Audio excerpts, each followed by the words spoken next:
And good afternoon, ladies and gentlemen, and welcome out to Ward 10 here in Tioga, Louisiana. This is the home park for the Tioga High School Lady Indians softball, and what a big one we have today as they are playing host to St. Joe's Academy in out of Baton Rouge. As a matter of fact, they wrote down as the Red Stickers and out of Baton Rouge, and so we're excited to be here. A special day in this, as this is as close to playoff caliber softball as you can get on here. Again, welcome everyone. 446 Sports presentation of high school softball. I am Doug Gann, along with my longtime broadcast partner Chuck Perkins joins us up here. Technically I joined him up here, but Chuck, welcome in. Well, thank you, Doug. Lovely afternoon out here in Ward 10 ballpark with everything that's going on. Turn that back mic off a little bit. Catches everything out here. It does, and some things that, just glad that they do sometimes. So, but yeah, just a beautiful afternoon for some softball. Like you said, this is going to be a big game. And I'll let you talk about those in just a minute. But, I was telling you earlier, came back through here. The kids ran through, stopped and had a few words with them. Yeah. On the way back before they started finishing their warm-up routine this morning. They just sit on your back like that, did they? No, because I'm standing up straight right now. If they did that, I'd still probably be in that position. That'd be difficult, yeah. Not getting down there is not the problem. Getting back up is the problem. A little bit low. Both of these teams know what this game is about today. They are prepared and ready to go to work. You see over there getting a picture pregame is Coach Woodard, Coach Amanda Woodard, or I'm sorry, Coach Erin Woodard is over there, and she's with Amanda Ortego Henley. Those two played together, Chuck, at Northwestern, were roommates back there in college. Of course, Coach Woodard's wife, who helps him coach, and then the head coach for St. Joe's Academy on there, and so that's a special moment, Chuck. They also went into the Hall of Fame, into the Inn Club together up there at Northwestern, and that's why I'm in the out club. But you're in the out club or something. But you see Coach Brad Woodard there at home plate with Coach Henley of St. Joe's, and he's sneaky. He's sneaky out there. He's got a little something prepared for him that neither of them know about on here. We'll let the folks that are watching in, and that's kind of why we went a little bit early in this. He's got a little special ceremony prepared to that, and we'll turn it over as soon as they get ready to that, to the public address announcer. The new one, normal one they have out here, doesn't have that set up. So he doesn't have that. And look here, we're joined by just greatness around here. Our man, head coach of the LCU Wildcats, Coach Barry Roberts, joins us fresh off of a split last night with LSUA, and what a conference matchup that was last night in that doubleheader, and we were just delighted to be out there and be part of that one. Coach, come on up here in the truck. You don't have to stand and tiptoe. You get to come up in the truck with us here. Move this out your way. This is good. So we'll visit with him in just a moment and talk about that game last night, talk about what he's out doing, enjoying softball. And as the ladies come out, Chuck, let's go ahead, if you can, and pull that mic up behind home plate, and we'll turn it over for that pregame ceremony that's going to go on. We'll join you right after that.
Good afternoon and welcome to the reservation. Today's contest will be between the visiting St. Joseph's Academy Red Stickers and your Tioga Lady Indians. Before we get started today, we would like to recognize two very special people. Two incredible women who today might be coaching against one another, but were once on the same team. Coach Amanda Henley and Coach Aaron Woodard, please make your way to the pitching circle at the middle of the field. If you didn't know it, we would like to congratulate these women that were honored as members of the In-Club Hall of Fame of Northwestern State University for their careers as softball players. Just to give you a couple of stats about these women, Coach Woodard was a 3-time All-Southland Conference team member at first base, a 2-time All-Louisiana selection, and set a single-season home run record, 18 home runs that still stands today, and was named SLC Tournament MVP in 2000. This is only a few of the impressive accomplishments in her career. Coach Henley was a 4-time All-Southland Conference pitcher, set the school records for strikeouts, innings pitched that still stand today as well. Alongside these accolades, she was also named the SLC Tournament MVP of 2002. The list goes on and on.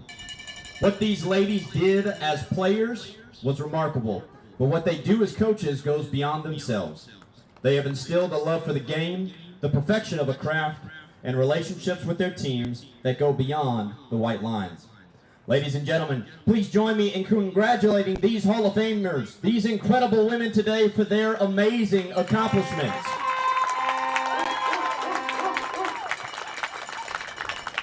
Let the battle begin. And now for your starting lineups. Representing St. Joseph's today, number 15 at shortstop, Sinclair Simpson. At center field, number 9, Bryn Arena. At first base, number 6, Ann Corinne Uso. At the DP spot, number 18, Avery Parks. In left field, number 14, Neely Esteve. At catcher, number 20, Annalise Simpson. At third base, number 24, Cece Bookman. At second base, number 12, Georgia Million. At right field, number 22, Caro Bookman. And rounding out the lineup, the flex, and your pitcher, number 30, Anna Grace Garcia. And now, Indians fans, on your feet for your starting lineups. At shortstop, number 15, Abby Coco. At third base, number 11, Bailey Middleton. At second base, number 12, Zoe Rowland. In the circle today, number 25, Senior Christina Lambert. In left field, number 2, Caitlin Roberts. In the DP spot, number 24, Grace Tarlington. In center field, number 16, Conley Henley. At first base, number 6, Lauren Taylor. Behind home plate, number 1, Megan Brown. And rounding out the lineup at the flex, number 10, Danielle Goatley. And give it up for the rest of your Lady Indians. And now, ladies and gentlemen, please stand and remove your caps for the playing of the national anthem.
Let's get ready for some Indian softball.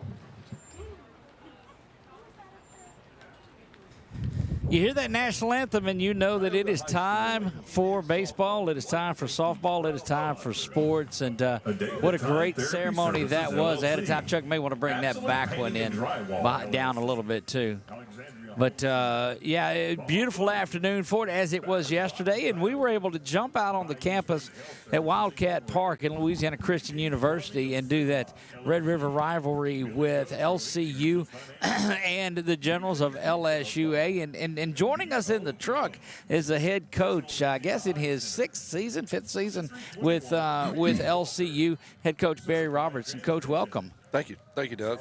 Look, it is it's good to see. I was going to ask you too. Do you ever get away from the game, or is it always around softball? You don't get away from it a whole lot, because when we're not playing, we're basically out recruiting and anything from acquiring equipment and different things in the off season. So it's like anybody else's job. You go to work every day, and maybe the role is a little bit different from time to time, but you're pretty much working year-round. Well, we do that as well, and just ask my wife in there. Getting ready to go to work. Here we go. The Lady Indians will be in the field first, of course, leading off for Coach Henley's St. Joe's Academy's Red Stickers. It is Sinclair Simpson, Coach, and you're familiar with a lot of these players because your recruiting does take you all over the place, and you were telling us about Sinclair a little earlier too. Yeah, both of these teams have some really talented players. We see them in the summer a lot, and get out to as many high school games as we can. That's difficult to do because their season overlaps with ours, and game times and practice times are usually very similar. Sinclair, we're standing there from the left side. Christina Lambert in the circle today for the Lady Indians. Rocks and fires and delivers this one. First pitch on the afternoon, 4:03.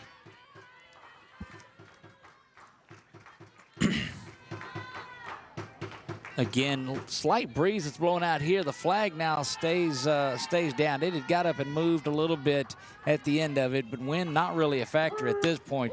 That one misses outside, and the ball and a strike. Coach, when you look at a lot of these players, I know talent, I get that, but what are some of the intangibles that you're looking at? Well, we're always looking for good teammates and positive kids that picking each other up and that kind of thing. And we always, look at how they handle themselves in the classroom and how their community service and different things that are going to be required of them at our level.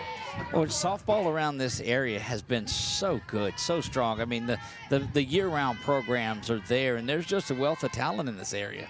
Certainly is. A lot of good players, and you see a little bit of a trend maybe with them coming back and playing multiple sports, which I'm a firm believer is good for them mentally, good for them physically, and good for them athletically. Well, you hear, and we'll talk to you about this in a minute, 2-2 offering to Sinclair. Lambert readies herself, stands in there, rocks backs, and delivers the 2-2.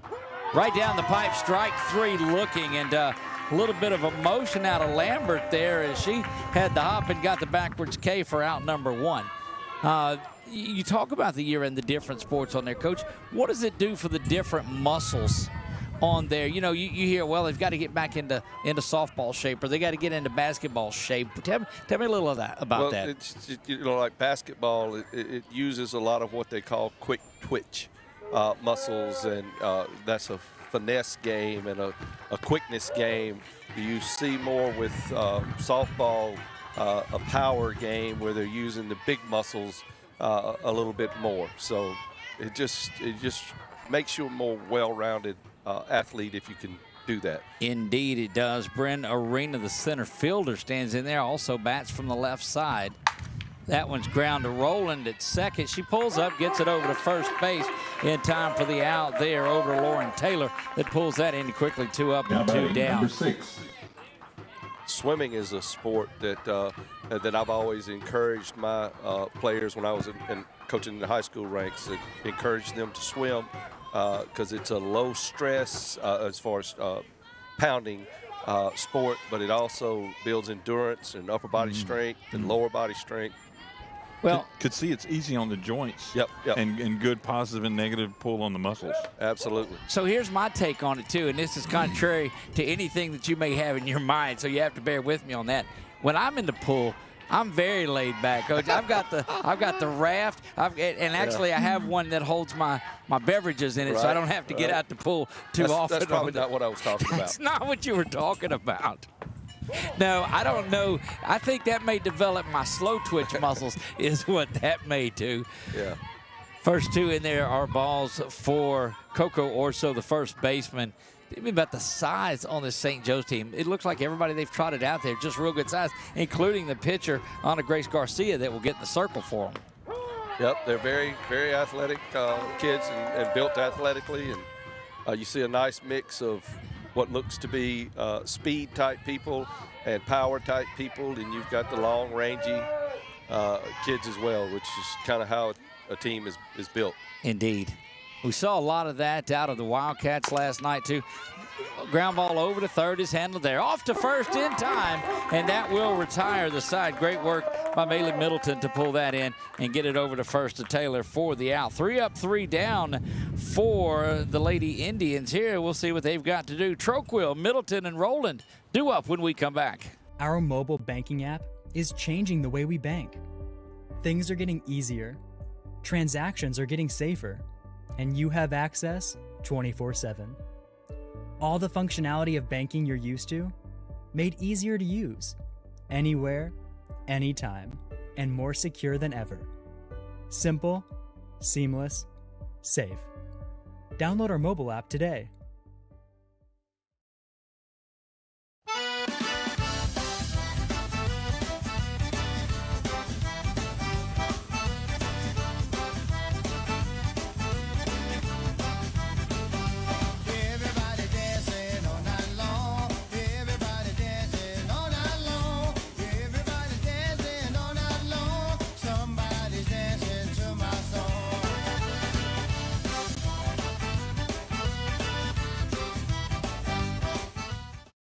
Is your vision just not as crisp and clear as it used to be? Are you having difficulty driving, especially at night? Are you over 40 and now needing reading glasses? If so, the trusted eye care team at Wallace Eye Associates is here to help with your family's eye care needs, just like we have been for nearly 40 years. Call Wallace Eye Associates today at 318-448-4488 to schedule your next eye evaluation.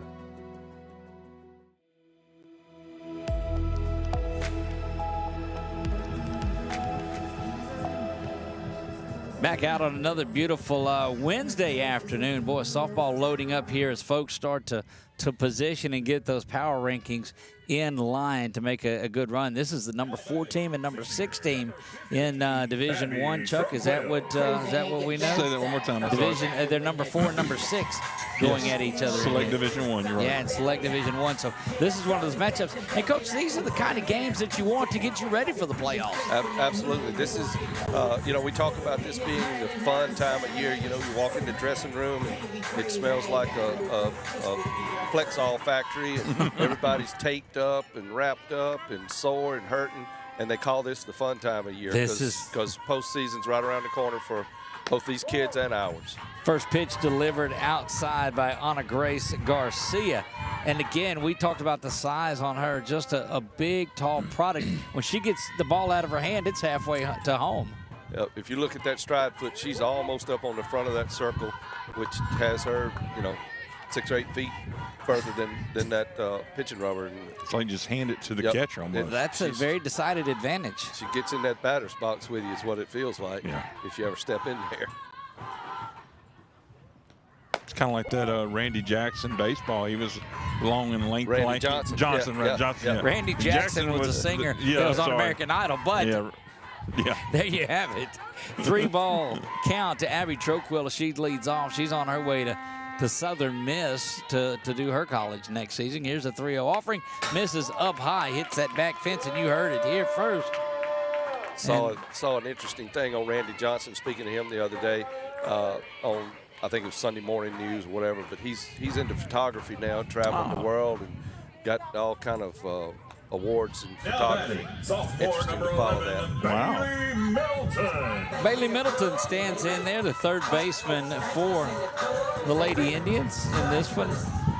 Well, we have seen Lady Indians just pound the softball. We'll see what they're able to do. She squares around to bunt that one off and going and sliding in safely is Troquill. Coach, let me ask you a question. We saw a lot of this last night in there. And Chuck brought up a good point in it. So it looked like on a steal, it'd be just kind of a lazy swing through there to distract the catcher is what it was. That doesn't put pressure on them to take the 0-1 count, or is that not much difference in a take? What we do is a little bit different than a lot of teams. You see Tioga there chose to square around and show bunt. We don't do that because a typical bunt coverage has the shortstop when they read bunt coming to second base to cover, and the runners going to second base. So it kind of puts them in our opinion, puts them in motion to what we're trying to where you're trying to get them not to go. So we swing and hopefully make that shortstop stay another count in case we don't have a steal on. She's got to stay another count. Gotcha. And it makes the catcher stay back. And it's a little interference, and I like that. There was on there, and look, that one is lifted out into the gap in right center. It's going to get down. That's going to send Troquill around, and Bailey Middleton hustles in. She's on her way to third base. She's going to be in there sliding in with a triple. That is an RBI triple for Bailey Middleton. Good fundamental coaching right there. Having an aggressive approach early in the game. Get later in this thing, it's close. She probably hold it in second. But good call right there by coach. Look, that's coming out and saying we're going to play offense in this thing. Dictating the pace of play. Yeah. Well, and again, we talked about that in right field. We saw Carol Bookman out here, who is the right fielder, that was out doing a little work on her own prior to that. And they might have seen that too, because they don't think the arm was one that was going to make that sort of play. So it's knowing it as well. But she made a great throw, and it was on line. She couldn't have done much better with that. It was just good aggressive base running. Got the kid there. And that's what gets lost in a lot of these things too. There's good baseball plays. There's good. Somebody's got to have the advantage in it too. Just everybody does their job, but somebody gets it done. Yeah, there's an old saying football coaches talk about it. Prepping and game planning and stuff like that. Zoe smacks that one down the line, and it's fair. That is an RBI. That's going to chase down into the corner, and Zoe is off and rolling. She's going to get in there safely. Back-to-back triples for the Lady Indians. And, Coach, I'm sorry we got into that one, but goodness, she was off and going. The last one with the pen will always win when you're game planning and prepping. Or playing cards if it's just counting points. Right. You are exactly right. Boy, these Lady Indians have come out hitting the ball. 3 have come to the plate. 3 have been on. 2 have scored in this. Christina Grand Slambert stands in there. And she hammers that one, but foul down the line, hits the brick against the wall. But goodness, they're wearing out right field tonight. My mentor, Coach Barber, shared with me that they've really been hitting well.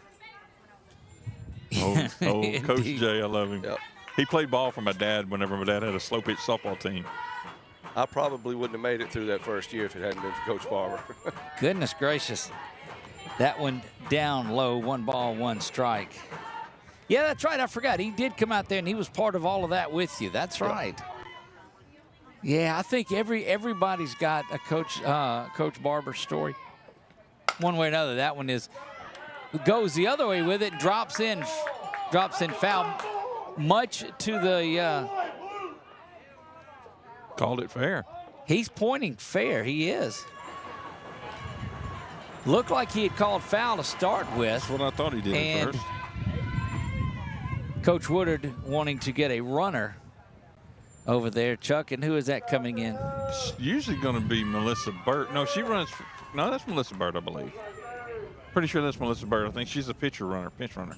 3 straight base hits, and that one, the last 2 were pretty hard shots, but that one counts just the same as it gets in there, using every bit of it. And, Coach, they call this a game of inches, and it's certainly on display there. Yep, you couldn't tell from our angle whether it was fair or foul, but you could tell it was close.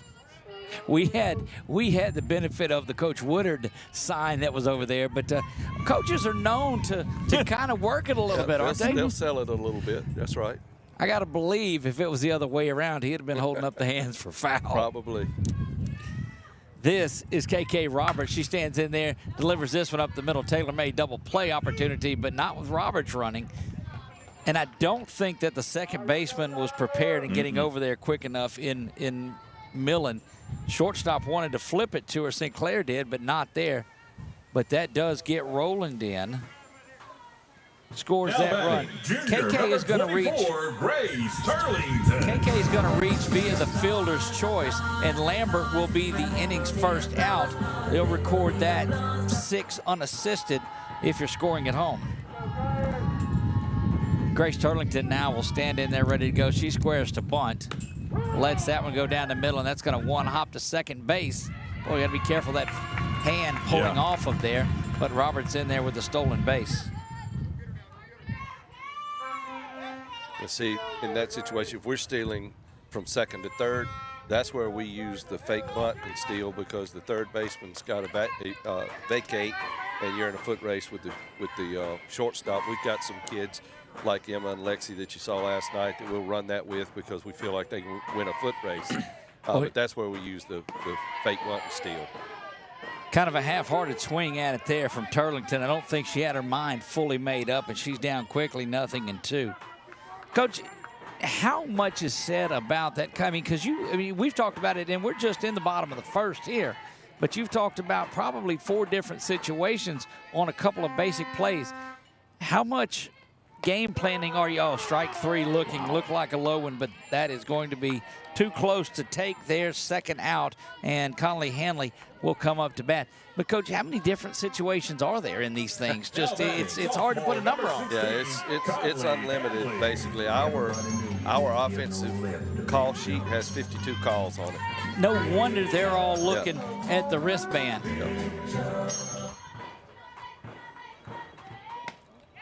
Swung through and missed. Here's Hanlon. It looks a little bit like Anna Grace may be settling in just a bit. Hanley was one of the games just prior, about 30 games ago, hit 3 out, had 8 RBIs. Wow. Yeah. What a day. Yeah, just in that one game. That's about how many I hit in my career. Thank you. Well, my next 3 will put me there. So that one misses outside. But it could be, again, my training regimen at the pool. It could be. It have something to do with the pool. That does that. Look, I'm going to tell you, life slowed down a little bit. Here's a delivery. It misses up high. When the kids graduated and got married and moved out, changes things. It changes things. Although we do about 300 broadcasts a year, so my wife would argue with that. But when we're home, it's down. Hanley, after the game, I asked her, I said, so tell me about that. What did you think? She said, well, I'm fine. I'm glad I finally got out of my slump. I said, I don't think you just got out of it, baby. I think, usually when you come out, that's how you come out. Yeah. You don't come out a little bit. You come all the way out.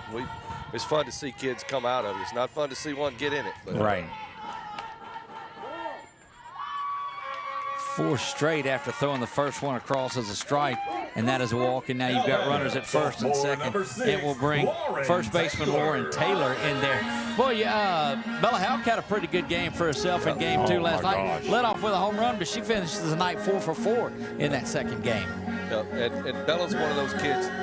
That's kind of the expectation with her. So when she's 1 for 4, you're disappointed. She's disappointed. You're trying to figure out what we got to do to be better, and 1 for 4 is a pretty good day. Indeed it is. That one is lifted foul. So, Coach, do you go out and you recruit the little slap, the drag bunters, you recruit the power, you go out and say, this is what I want my lineup to look like? Yep. There's a delivery inside. Good job of inside outing that one, but it's going to drop foul over the outstretched hands of first baseman Coco Orso, unable to get to that one. And 0-1. Every now and then you'll see teams built like Oklahoma was built last year, and like Our Lady of the Lake was built last year, where they're built around hitting 60 home runs. But most of the time you see a mix of small ball, speed kind of kids mixed in with some power kids, and that's how we build ours. So we look in high school, and admittedly the bulk of what we do is high school sports. And so we see these pitchers that pitch most every game on there. And last night, other than Maya Broussard, you really didn't use anybody additional. And the only reason I think you brought Maya back in was because of the way the batting order, you put up the 5 runs in there. How is it that in the high school ranks, you're seeing them pitch just about every game, and you go get those and you do multiple? They don't pitch the same game all the time. It's that's one of the things that's evolving in the game. More and more people are going to pitching staffs. We've pitched, I think it's 8 or 10 kids this year. And that's in crazy. Games. Well, to my mindset, not on that. You understand what I'm saying? Is you just don't see that, or we don't. And you know, there are still teams around Our Lady of the Lakes pitch 2 kids all year. You know, and you go into postseason like we went in last year. The pitcher we had that had the most innings had 72, and their pitcher was up close to 200. Goodness gracious. And it's a fatigue factor, and you know, they do a good job of conditioning and you know, training those kids to be that way. It's just not how we build ours. Well, we talked to Noelle a little bit before the game yesterday, and she's just a wealth of knowledge. That one's lifted out to where we are. Shortstop tracking it, but it's going to drop. One run is in. Another one's going to stop there at third base, standing in with a double. And a tremendous at-bat from Lauren Taylor just to bat around. And, Coach, these Lady Indians are putting it, they're hitting them where they ain't. Yep. They don't all have to be pretty. Now batting, sophomore number 1, Megan Brown. KK, that's Chuck, that's still a bit, yeah. KK comes around to score. That's going to put Hanley at third base, and Lauren Taylor gets into second base as the throw comes in. So give her a single and second base on the throw, and Megan Brown will stand in there and represent the 9th player to the plate tonight in this one. And I don't think that's what Coach Henley expected to come out of here and see this one. I can imagine being 6th ranked, and I know when you're coming in to face a 4 team, you know you're going to get some competition, but I don't know, like you said, I don't think that's what she was expecting. I saw a team last night that's pretty good get up 4-1 and lose. So you are exactly right in this one. So don't give up on them yet. Young lady Primrose that came in and just threw the ball well after that. Look, that's it. They seemed to gather themselves on that second one, though. Yeah. We knew we were good enough to play with them. They're very good. Yeah. We knew we were, and I think we kind of got ahead of ourselves a little bit when we jumped out there on them like that in that first game. Thought this was going to be easier than it was. Again, sometimes, though, you can use that to your advantage a little bit. And we talked about that game or that weekend set that's coming up against Southwest. Maybe keep that focus in there on there, because you can't have a slip-up game on those two. Yep. 3 balls, 1 strike here to Brown. That one lifted again. Second base is going to have that, and that will put an end to this inning, but not before 4 base hits, 4 runs come across to score, 2 left on base. The Lady Indians bat around, pick up a 4 spot. After 1 complete, it's Tioga 4, St. Joe 0. We'll see second inning coming up. It's Parks, Estov, and Simpson when we come back. Is your vision just not as crisp and clear as it used to be? Are you having difficulty driving, especially at night? Are you over 40 and now needing reading glasses? If so, the trusted eye care team at Wallace Eye Associates is here to help with your family's eye care needs, just like we have been for nearly 40 years. Call Wallace Eye Associates today at 318-448-4488 to schedule your next eye evaluation. In Central Louisiana, you might see me at the ballparks or soccer fields, or we might cross paths at the grocery store. I'm your local Farm Bureau insurance agent, your local expert when it comes to protecting what you love and depend on. I'm Jason Hawk. Learn more about how Farm Bureau insurance can save you time and money. So talk to Hawk at 318-791-HAWK and let me help you protect your biggest investments. Real service, real people. Farm Bureau Insurance.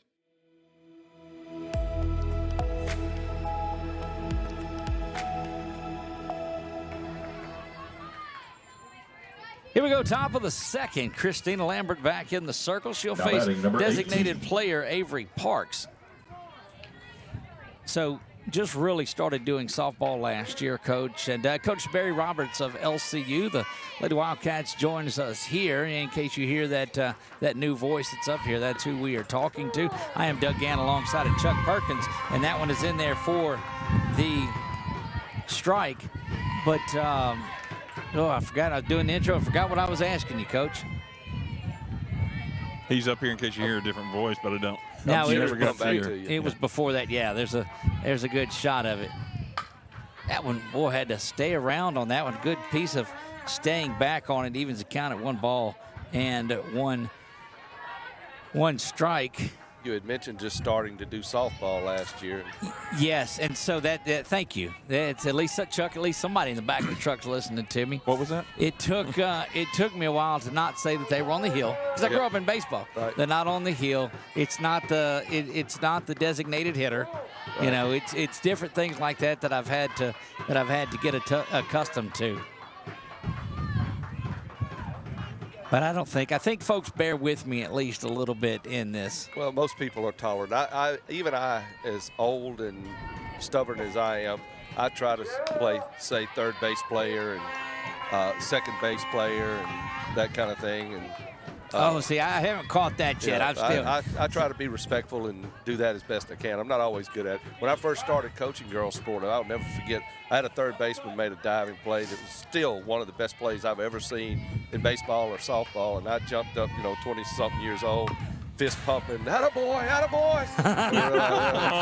See, sorry. Don't fire me today. Give me another chance. Yeah, I didn't. I guess I just don't think about that part of it.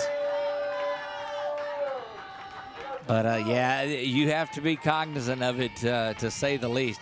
So if I just say on the hill, and it's going to be okay. Yeah, the game will not suffer because of that. It won't cease to exist here.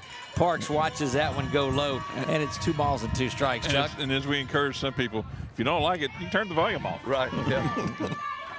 That's right.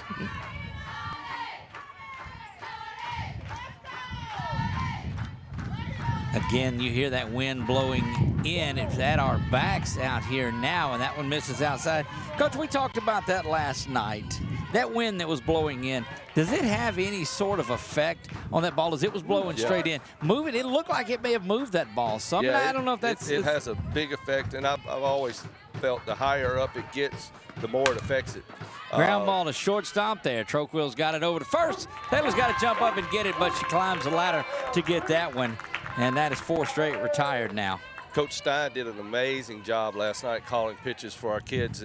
And I told her today I was very impressed that there weren't 10 home runs hit last night with that wind blowing, because that team is totally capable of doing that. And if you got a ball up in the air, it would get out of there. Indeed it would. Look, awful brave on that bucket over there, too. There are a lot of shots that came back that way. Yeah, it's tight quarters in softball. That's what makes this game fun and exciting. Is it's real tight quarters. One of the things you were talking about, differences in baseball and softball, you don't see double cuts out here in this, and it's because of the field dimensions. Right, that's correct. Yep. One thing we noticed, and you can see it, the different number of players on your roster versus the number that's on the Generals roster. And when they were in that dugout, the lights on in your dugout, the lights off in the other dugout. I know a lot of this is pre-planned. We took the bulbs out. That one smack, that'll be the game's first base hit for St. Joe's, and that is Neely Estov that gets that one. A 2-0 base hit is a single to left field. Now batting number 20. But these girls, young ladies that you have, did not quit making noise and cheering and going until about the 4th inning of the 2nd game on there, like they got wore out a little bit, but they're so spirited out there. They're a fun group, and they do that on the bus, they do that on the road. They're fun to be around, and I think it has a lot to do with that camaraderie that they have and their true love that they have for each other. Look, you saw that change in that 5-run 6th inning. that you had. They caught their second win, didn't they got fired back up. There's something about 5 runs that will do it for you. But it's just genuine. There was nothing that was forced at all in that. That one misses down low. 2 balls again. 2-0 count. This is Annalise Simpson, the catcher for the Red Stickers. And you know, Coach, you talked about it too. Good teams you're gonna have an inning, and it's momentum as much as anything else is. They're not 6th for no reason. They're gonna come out there and they're gonna put the ball in play, and they're gonna force some big innings. Yep, they'll get back into their game, get settled in, and nerves will wear off, and they'll be fine. String a few hits together, and they're right back in this thing. Oh, absolutely. And softball, we've seen do that. Look, we made mention to this too. And those that watch the game, again, I'll preface this by saying, those that watch the game know all of this anyway. But you better not bobble one on the infield, because you're safe. Yep. And the old double pumping and crow hopping across the infield, you don't see softball players able to do that. They got to field it, roll to the hip, and get rid of it. And look, we've seen. So there was one of the plays yesterday that I think it was the second baseman that had it. She gets to it. Oh, that's a good-looking pitch there down the middle for the strike, and just kind of shoveled it over because didn't even have time to go and get it out of the glove and make the throw. Yep. That's how quick this game is. Emma last night just barely fumbled a ball. Yep. That ended up being another base. I think it was actually a run. Yes, it allowed the run to come across. There it did. That one grounded foul, and we'll redo the full count offering once again. Again, Estov over at first base. She was the first base hit after the first 4 retired by Lambert. As you watch this game at the higher levels, and the little fundamental things that these players do in softball is probably actually a little bit better than baseball, because you've got time for forgiveness in baseball. That's correct. You don't have time for that in softball. Another big strikeout by Lambert. That is her second of the game, second out of this inning, and C.C. Bookman will come up. And, Coach, and we watched Bookman a little bit earlier, and just solid at third base. Yep, she's a good player, got a little power in her bat.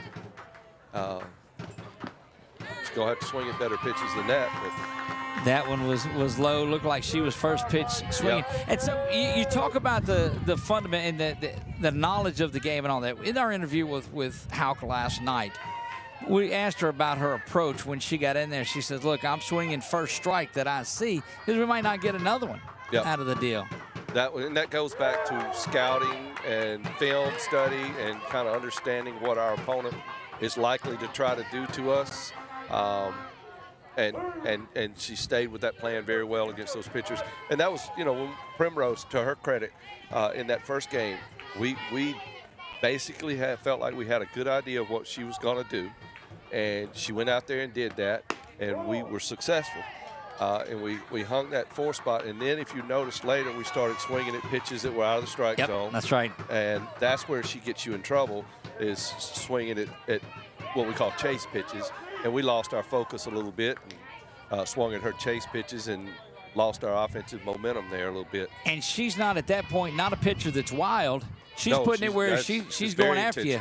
Yes, very intentional. Good-looking pitch, and Lambert strikes out 2 in that inning after allowing that base hit, so that a way to settle down. 1 hit, no runs, no errors, 1 left on. Due up in the bottom of the second for the Lady Indians. They flip the lineup back over, so it's Troquill, it's Middleton, and it's Rowland when we come back. There are some things in life you can fix, and some things are better left to the professionals. When your vehicle has transmission problems, what will you do? Go where you know. Go where you know, Certified Transmission.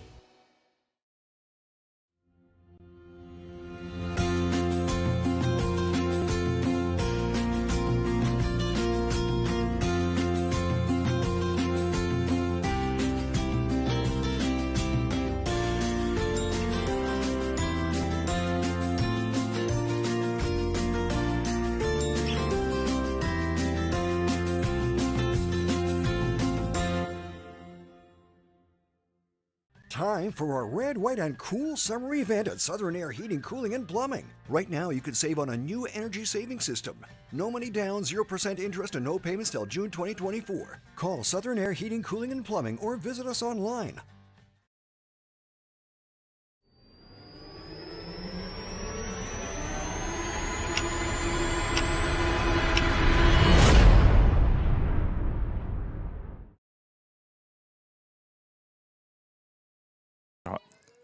We're back, bottom of the second on a beautiful, beautiful Wednesday afternoon here at the Reservation West, I guess, is it? Not necessarily on campus, but out at the beautiful Ward 10 complex.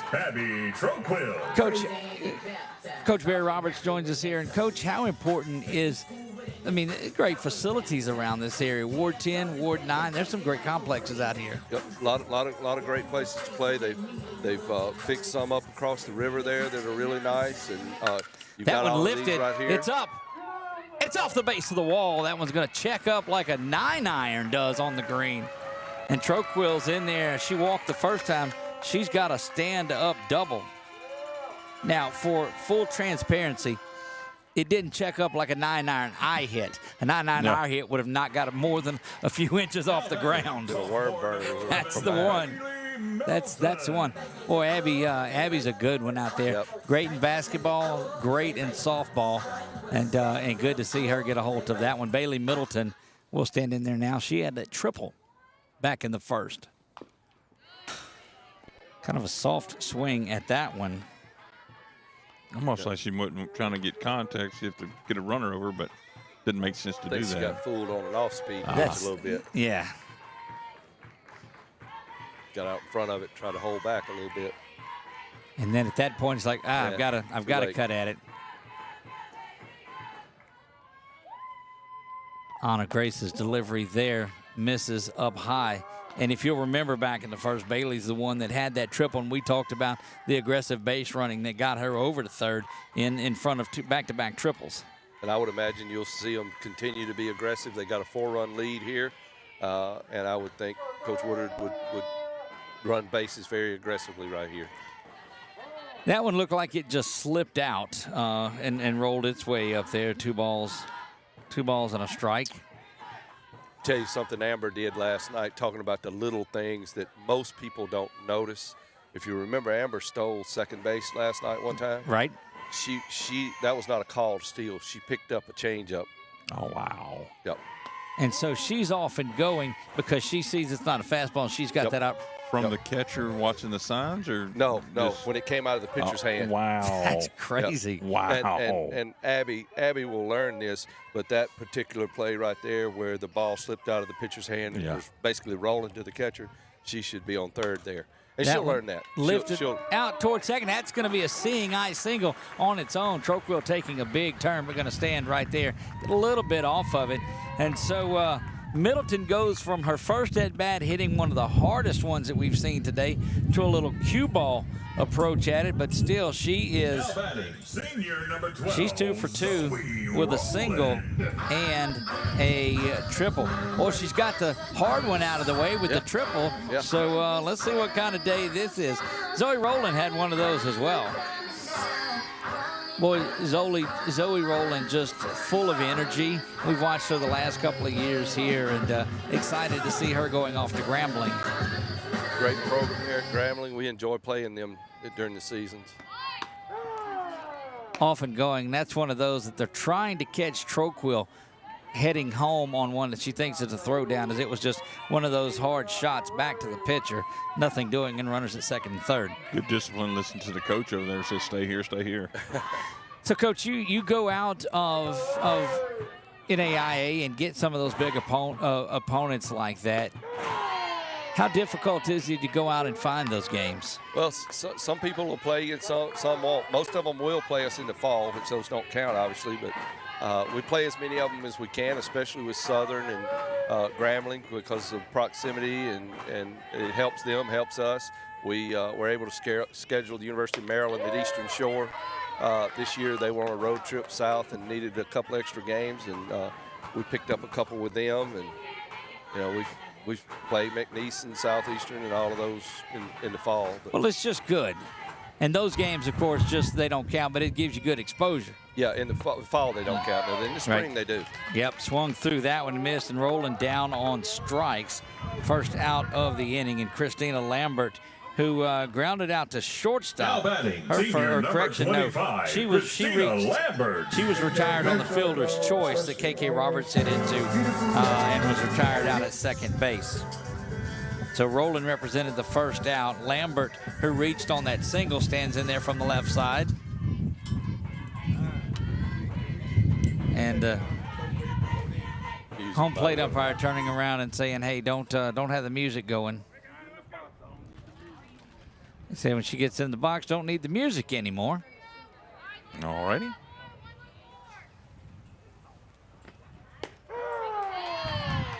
That's that off-speed stuff outside. Coach, your pitchers that are there for softball, I mean, we see them do so much, but what are you seeing? Fastball, change-ups, do they really have that rise, that live? What else are you seeing out of a lot of your pitchers? Well, most collegiate pitchers have either a curveball or screwball. Drop balls are pretty common. And if you can be one who has a rise ball and a drop ball, that's pretty tough on hitters. If you've got somebody that throws mid-60s and can drop one down to low 40s, that's tough on hitters.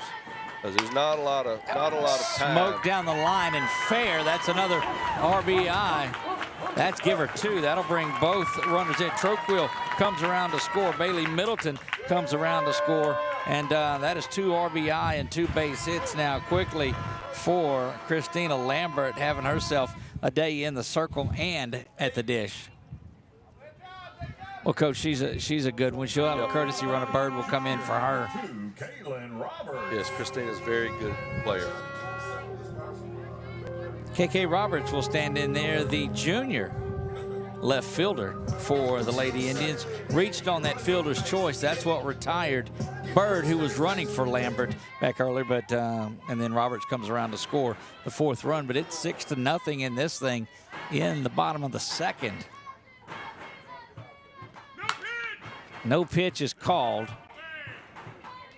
So explain that to me, Coach. She left early. So she's out. Yep. But the batter is not. Yeah, there's no pitch on the violation occurred before the pitch is thrown, so there's no pitch there. Coach Woodard's going to make his way over there. Explain that to us just a little bit. They've got to be on the base until. Yeah, the high school rule is they've got to stay in contact with the base until the ball is released. The college rule is you got to stay in contact with the base until the ball is to the hip, which is only a slight difference, I understand, but it could be a step or so. And if you leave early, it's no pitch. And the runner is out. Okay. Yeah. And they certainly got to believe. Do they watch that a lot? That seemed like a lot to watch on there. Or is that something the coach says, hey, they're leaving a little early, but keep an eye on that? He's probably keeping a close eye on it, because what he's doing is looking through that runner to the pitcher there and can kind of see where the ball is when the foot breaks with the base. So we're going to retire her on a, I don't know, how do you score that in the book then? Not an illegal pitch. So on my end, I just listed as an out. Yeah. I don't know how you score that either. I would think you probably had to score caught stealing, but I don't know. You really can't do that either, can you? Well, I will have this figured out before I get back on the microphone in the next game. I assure you that.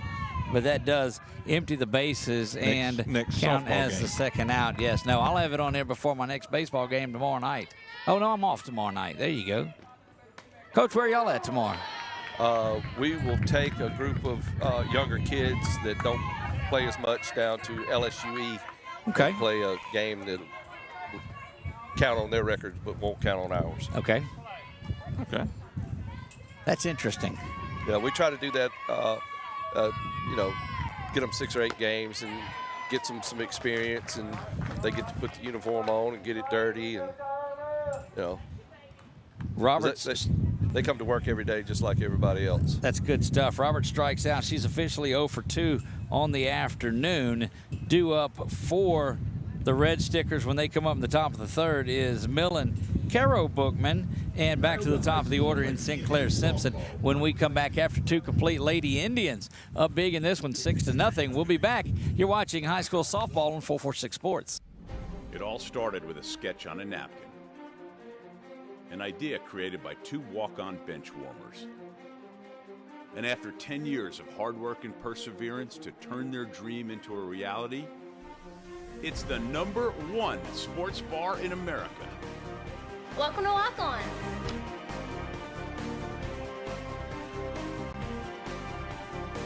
Walk-ons, because everyone needs a little playing time.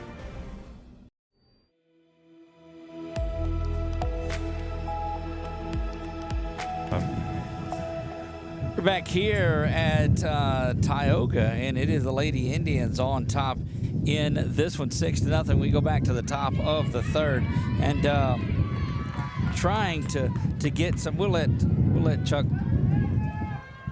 work on that for us. So the one person that we know that knows everything about this is Noelle, and Coach, she has done a lot for you. She got into it a lot doing PA at the game last night. She had a fun time. She's very good. Fun. And everybody that's in our conference that's visited our facility has asked specifically that she do that conference tournament because she's the best they've heard. Wow. I pick on her sometimes. I call her Holly Rowe. Had the opportunity when we played in Columbus, Georgia, had the opportunity to introduce her to Carol Bruggeman, who is the head of our National Coaches Association, and was there. And Noelle got to talk shop with her a little bit. That was big for her. Well, she was certainly did a good job for us, as much as helping get the equipment down last night, and then setting us up with some chicken tacos after the game too. So you can thank the Marks family for that. They brought that in for us, and it was very good. That is the parents of Lexi Marks, your leadoff player and center fielder out there. And I believe Noelle called her the little, not so little. Yeah, that's cute. And it's something different every time. And that's what's missing a lot of times out of the game is the fun, is just the sheer joy of what's going on. Noelle joined me out here for a game or two, and I met with her whenever we had the ASL championship there a couple of years ago. This is what she wants to do, and she's proving herself pretty good at it. Absolutely. I missed how the first out was as I was texting Noelle. Strikeout. So that is 3 strikeouts in a row recorded by Christina Lambert. A couple of base hits and 4 strikeouts on the afternoon for Lambert. Squaring around the bunt is Carol Bookman, and that is ground over to Troquill at short. He's got it over to first in time. Coach, on that play right there, and it's the game inside the game. A lot of times you don't see it, but Megan Brown, the catcher, was hustling down, trailing that play. Give us a little insight on 2 things. 1, why it's done, and 2, about the hustle. There's a lot of things in that. First, if you saw Abby field that ball, there weren't 2 crow hawks and pat the ball in the glove and throw it. You don't have time to do that. And she got it to her hip, got the throw off. And yes, the catcher is coming down, backing that up. You should have basically what.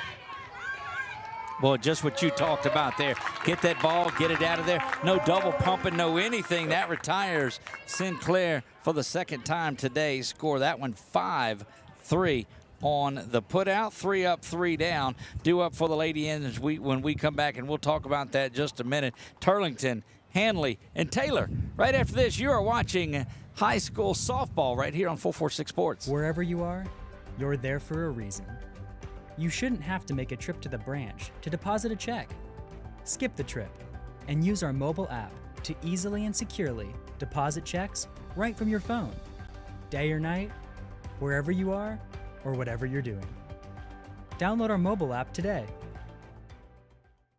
BK Distributors is proud to support high school athletics on 446 Sports. BK is the one-stop shop for trophies, banners, awards, letter jackets, and just about anything award-related. And now, welcome BK Apparel and BK Promotions to the family for all your spirit apparel needs and anything you need to brand your business. When you think of anything you need with your name on it, think BK. Check them out on Facebook or at bkdistrib.com. BK Distributors, apparel and promotions in Pineville.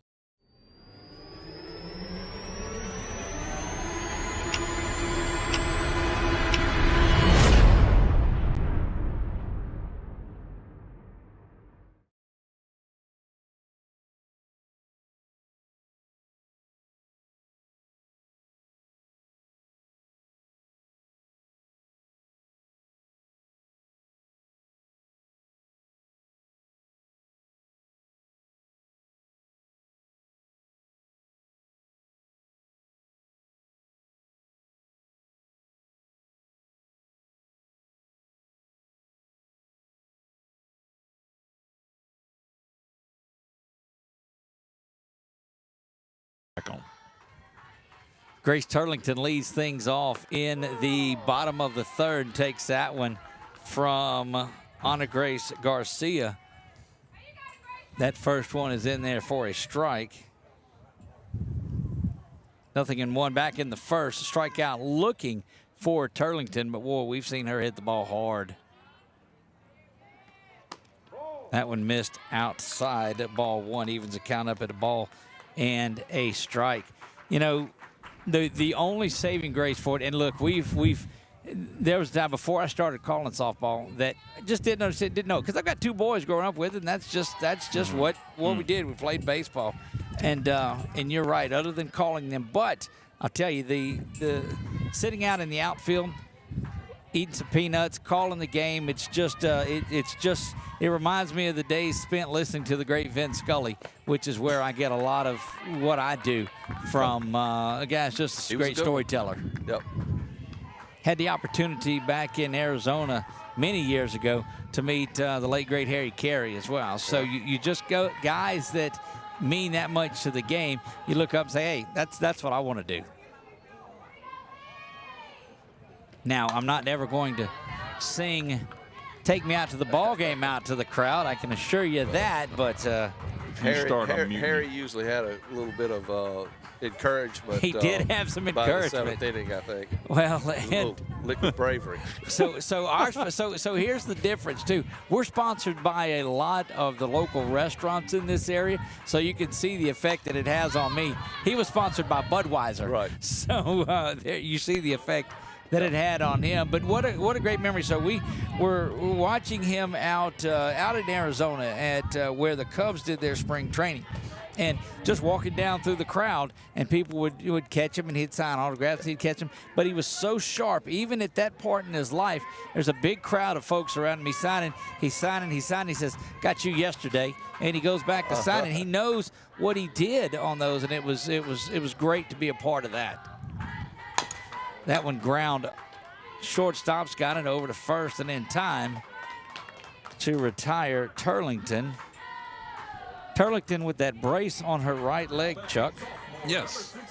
So she had a little injury, but she's pretty well released, but she's doing that just to help build up and keep a little bit of extra stability with it as she gets a little more confidence with it, I think, too. But you can see, I mean, she's tall, and she's got a little bit of speed to her, too. So she hits well when she does hit. It's that time of year where everybody's got something hurting, including the coach. Look, I'll tell you this. Sunday mornings are difficult on us after big, long 3-game sets, our Thursday, Friday, Saturday games. After taking the equipment, loading and unloading, loading and unloading, it's Sunday mornings. My wife's like, what's wrong? Let's go do this. Like, wait a minute. And a lot of times she'll come in for pitching duties, and so she leaves it on there for that stability. That one lifted high out to right field. Bookman's going to give chase to that and pull that down. Boy, that wind started messing with it a little bit. You could see it right there. It took that ball. That ball probably was going to be a fair ball, and it ended up in foul ground over there. And she had to chase it a little bit where I think she thought she was going to be under it.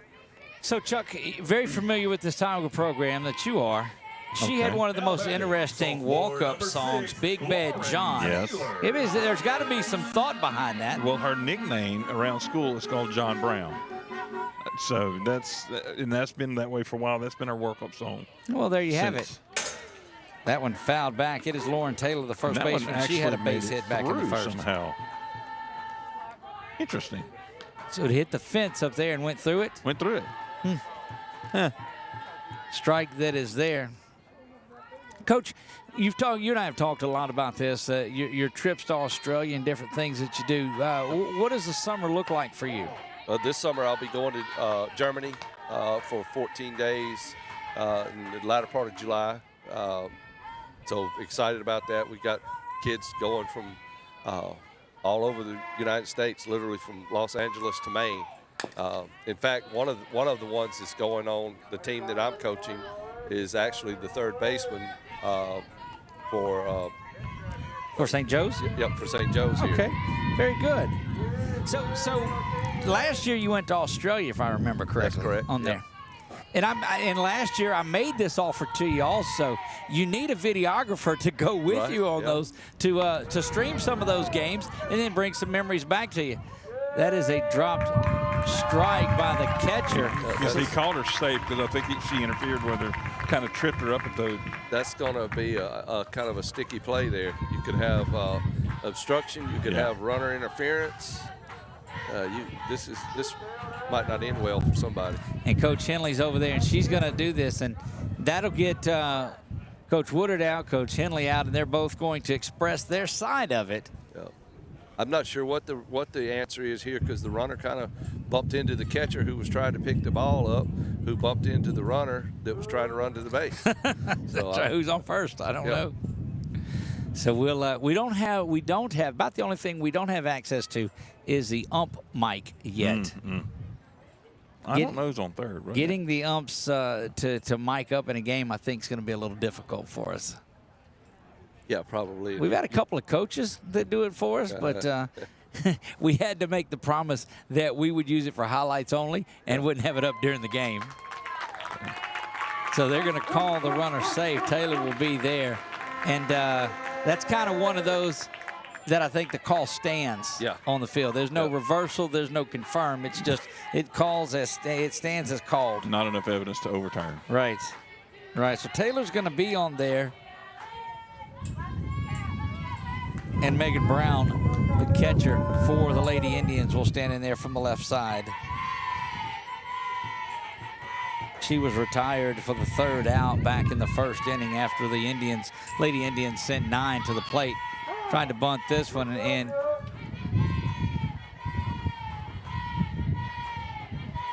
Ump coming all the way out down the field.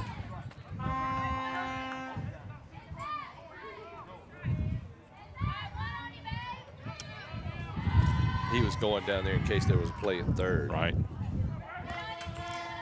The pitch called a strike on Brown. And the Lady Indians have put up 4 in the first, 2 in the second, have yet to get one here in the third. Have a runner at second base in Lauren Taylor. And this has been a peculiar inning, to say the least. So we're leaving for Germany when, Coach? It's the latter 2 weeks of July. I'm not sure of the exact date, but Well, you change the dynamics of your apparel. You leave 100-degree weather here and head over to Germany, where I've got to believe it's a lot cooler there. it won't be a lot cooler, but it'll be some. It won't be like our summer heat. Now, Australia, totally different. We had on parkas and stuff there in July, but it's winter there in July. Wild pitch on the play sends Lauren Taylor down to third base, and she is now 60 feet away. That's fun for these kids, and you know, they're softball trips, don't get me wrong. Right. But when you get off a plane and within 15 minutes they have you in the Vatican, you know, that's really cool. I have to think back to remember the softball on most of these trips, I'll be honest with you. But isn't a lot of that how that builds that camaraderie and how it builds that? Because the game inside the game. Yep, it is, and the kids, you know, if you said, do you want to go play softball or do you want to go to the Vatican, they're going to say, I want to go play softball. Right. So this kind of lets them do both. A little bit of both, I promise you, when they get home, they'll remember those. They won't be talking about the games much. They'll remember holding that koala bear at the Audubon Park or feeding the kangaroos. And so who do y'all go play over there? Is it other teams like yourselves that are just over there, or is it German teams? Both. Okay. Sometimes it'll be an international tournament where teams are from all over the world in playing. Sometimes they'll be, like last summer, it was the second base over to first. And in time for the out, and that retires the side, holds the Indians off the board here as Troquill grounds out. We'll leave it here, Chuck. that was Brown. Was it? Okay. Yeah, Troquill will be up. That's right. Troquill will lead off coming up next, top of the way, then fourth when they come back. Troquill, Middleton, and Roland. But let's keep it right here and talk a little bit more. How do you plan those, and how long does it take you to put that together? Well, it's done for me. Okay. A company called ACIS, and I honestly don't know what that stands for. Okay. But I know they do high school trips for the French club and different things like that all the time. And they partner with a company called America's Team that puts together volleyball teams and softball teams and baseball teams and you name it. They put soccer. They put teams together and send them worldwide to play. And some of those experiences, I can't tell you how good they've been.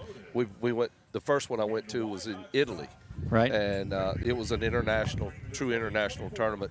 And the other than us, the best team there was from Germany. But when you looked at their roster, it was a lot of Smiths and Jones and Whites that had. They come were from those military Rhinestone. teams that Yep. were They'd that come were from over their there base playing. there.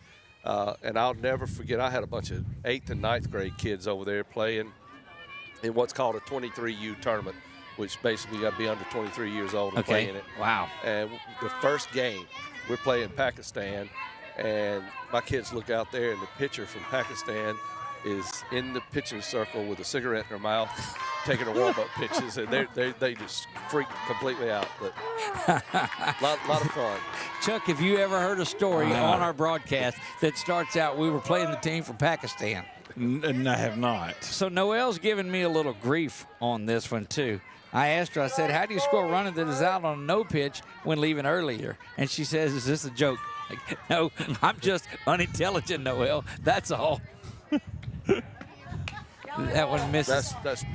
I know it, Noelle, she's stalling for time while she Googles it or something here. See, and that's probably, that may be the case. She's wondering how come I didn't Google it as well if I could text her. Yeah. And I don't have an answer for that question, Noelle. I really don't. Nothing in one the count there. So how long have you been going on these international trips? I think the first one I went on was probably like 2014. All right.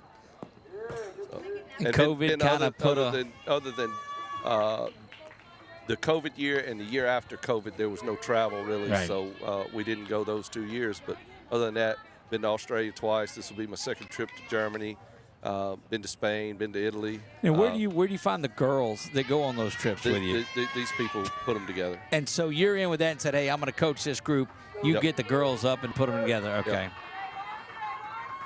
So it's not you saying, hey, I'm going to take my travel ball team, my AAU team, or whatever it is, and we're going to go on here. Because we went to Orlando, or we went to Gulf Shores and played, and that's not near that. So, Chuck, does she turn around and wave to you every time before each pitch? Every time. Goodness gracious. They help them with sponsorships and that kind of thing. Just like it's modeled the same way the Olympics. That one's lifted high. Troquill's camping out under it, and going to be there for the out. Those Olympians have sponsorships to get them there and do that, and this is just a smaller scale of that same type thing. Every pitch, huh? Every. Interesting. How long has that been going on? Since a couple of years now, since she's been pitching. Huh.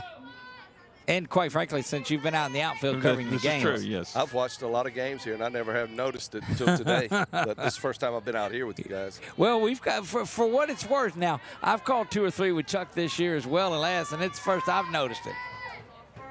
Look, she turns around here. We all 3 got to wave at her. That'll really do it. Oh, there we go. Now we're all waving to her. Probably messed her routine up there. If this girl homers, I'm getting out of the truck and going home. Yeah, that might not be pretty.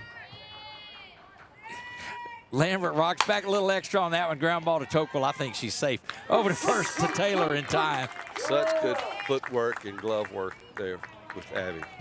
Really, really good, fundamentally sound. Good work. Now, in truth in advertising, she's signaling to the outfield. 2 outs, 1 out. But she does that waving thing. And so I've always just waved back. Billy picked me up on that one, by the way. I'll give him credit for it. Huh. Chuck got it. So here's my aggravation level of not being able to hear it. When the umpire calls it and waits a couple of seconds and then goes with the hand signal. Yeah. Now, I know the least of his concerns is me out here doing this broadcast as that one's lifted out foul. Strike 2. I did see just the 2. Yes, she's signaling the outs every time. Yes. Way to go, Chuck. Yeah, You had me going with 2 years, he said. I wanted to drag you along as long as I could. Do you see the grief I get? Yeah, don't let him. That one to Troquil. She's got it again. Takes that mask off and retires the side on that one. Well, we could talk about Troquil the whole time. 3 up, 3 down. That, as a matter of fact, is 8 in a row after that base hit that was allowed just the 1 hit of the game to Estov back in the first. Estov will be due up in the 5th, but coming up next for the Lady Indians in the bottom of the 4th, it's Troquil, it's Middleton, and it's Roland when we come back.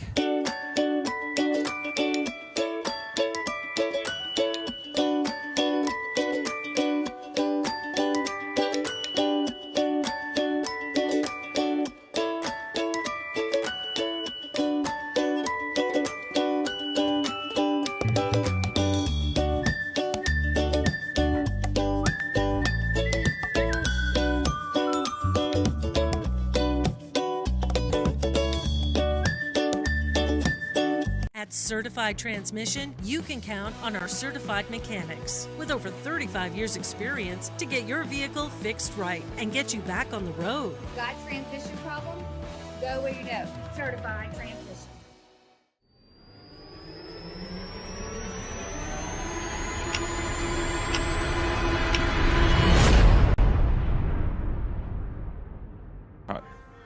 We are back to Ward 10 here, and yeah, we're just revisiting opportunities that Chuck has to give me grief, and they are aplenty. Due up for the Lady Indians in this one in the 4th. They scored the first 2 innings, did not put across a run in the 3rd. So it's Troquil, it's Middleton, and Zoe Rowland due up here. Troquil, 2 for 2. She is 1 for 1. Did a walk back in the 1st and a double in the 2nd. So I do have to ask you about giving grief. Okay. So how many years was it, or how many times in those first couple of years was it that, hey, I got this idea? But that's not grief, though, Chuck. That's just bettering our program. Not your grief. Right. That is. Can you make this happen? There's 10 minutes till we go live. I'd really like to put that on there. Okay. Look, Coach, that's the thing. You don't want somebody that says, I don't know. You want to go do it. If you've got an idea, it needs to be executed. I wouldn't ask you something I didn't think you couldn't do. 2 years later, I'm telling you about it. That's right. That's in there. Strike 1. So, Coach, tell me, off season and all, you have all this. Your girls are there. What kind of weight training is done in softball? What kind of strength and conditioning programs do you guys have? We send a summer program home with them. Obviously, we can't work out with them in the summer because my kids are from California to Florida. Right, that's right. So we send. How do you recruit that? We get out and find them, and hope we can sell our university to them and sell our program to them and get them in there and get them playing. But we send a program with them in the summer, and these kids that are coming in to us for next year, we'll send that. We send videos with them and get them ready because fall is kind of different. We strength build in fall, lift heavy. If we're playing a fall game, we're going to lift that day. Gotcha. It's not like it is in season here. So we try to get them as ready for that as we can. Do a lot of speed and agility work with them. We talked earlier about having different styles of kids, but our first base players and catchers and pitchers can be more agile. They may not be the most agile, but they can be more agile. That's right. Abby Troquil with a leadoff walk here in the top of the 4th. That is her second base on balls, and she stands at first. Look for her to take off towards second pretty soon. Bailey Middleton has a triple and a single. I have a question for you, Coach. Yes, sir. Foul ball. They're calling a foul ball, and it looked like she pulled that bat back. Evidently, she didn't. Chuck, and Coach, I have to caution you with this, you're on your own. The red flag went up when he said, I got something for you. That's right. So talking about being able to recruit them like from California, do you get maybe video like what we do with 446? Are you able to go and find places, or somebody tags you and say, hey, go and watch these kinds of things? Sometimes they'll send us video. These kids travel all over the country in the summer. One of my catchers that I have now from Chino, California, we saw her play in Austin. I mean, we went to her games and saw her there. One of my California kids played for me in Spain. Wow. So I found her there. Okay. So with the travel ball all over the place. And oh, yeah. There's no limits. There's no limits. We recruit, other than in Louisiana, we go to Atlanta. We go to Colorado. A lot into Texas. Birmingham has a big one we go to. What's the transfer portal done for you, to you?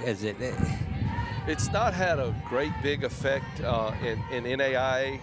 We do get kids that come to us occasionally from the portal. I've got a couple, KK Brister and a couple more. The shortstop at LSUA that's so good, she left Nichols. And yeah, she's good. So they are there, but that's not quite as common here in NAIA as it is maybe going from Northwestern to McNeese or LSU to Northwestern or that kind of thing. There's a hard shot by Rowland. That's going to find its way. No, it's cut off there, but it's still not going to stop Zoe from rolling into second base. I want to slide there, but that is an RBI. Brought Troquill around to score her third of the day. That is an RBI double for Zoe Rowland. She's got a triple and a double. Center fielder did a really nice job of getting that ball cut off, or that would have been another triple. Yep, that is Bryn Arena that got over there that's right in front of us. Christina Lambert, she has a single, but she's got two singles on there and was forced out. A runner came in and ran for her both times on there. Nice changeup. Yep.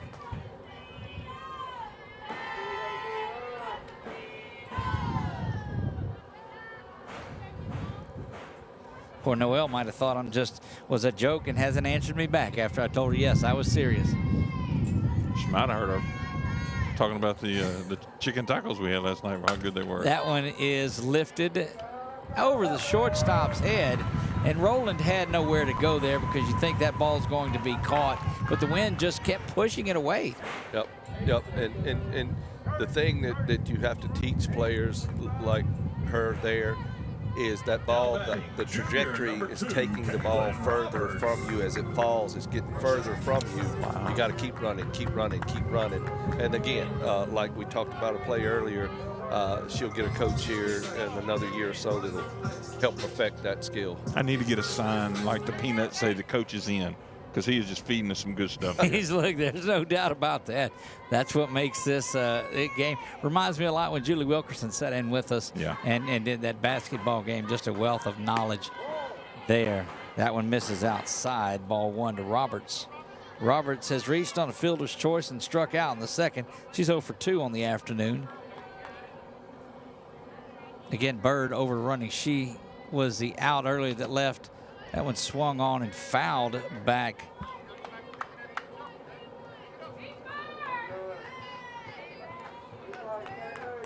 One down here, bottom of the fourth. Lady Indians lead this one big, 7-0.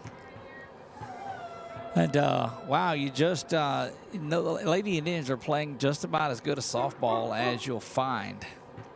Yeah, they're really setting up to make a good run in postseason. Roberts 0 for 3 on the afternoon as she lines out to second base. Soft line out.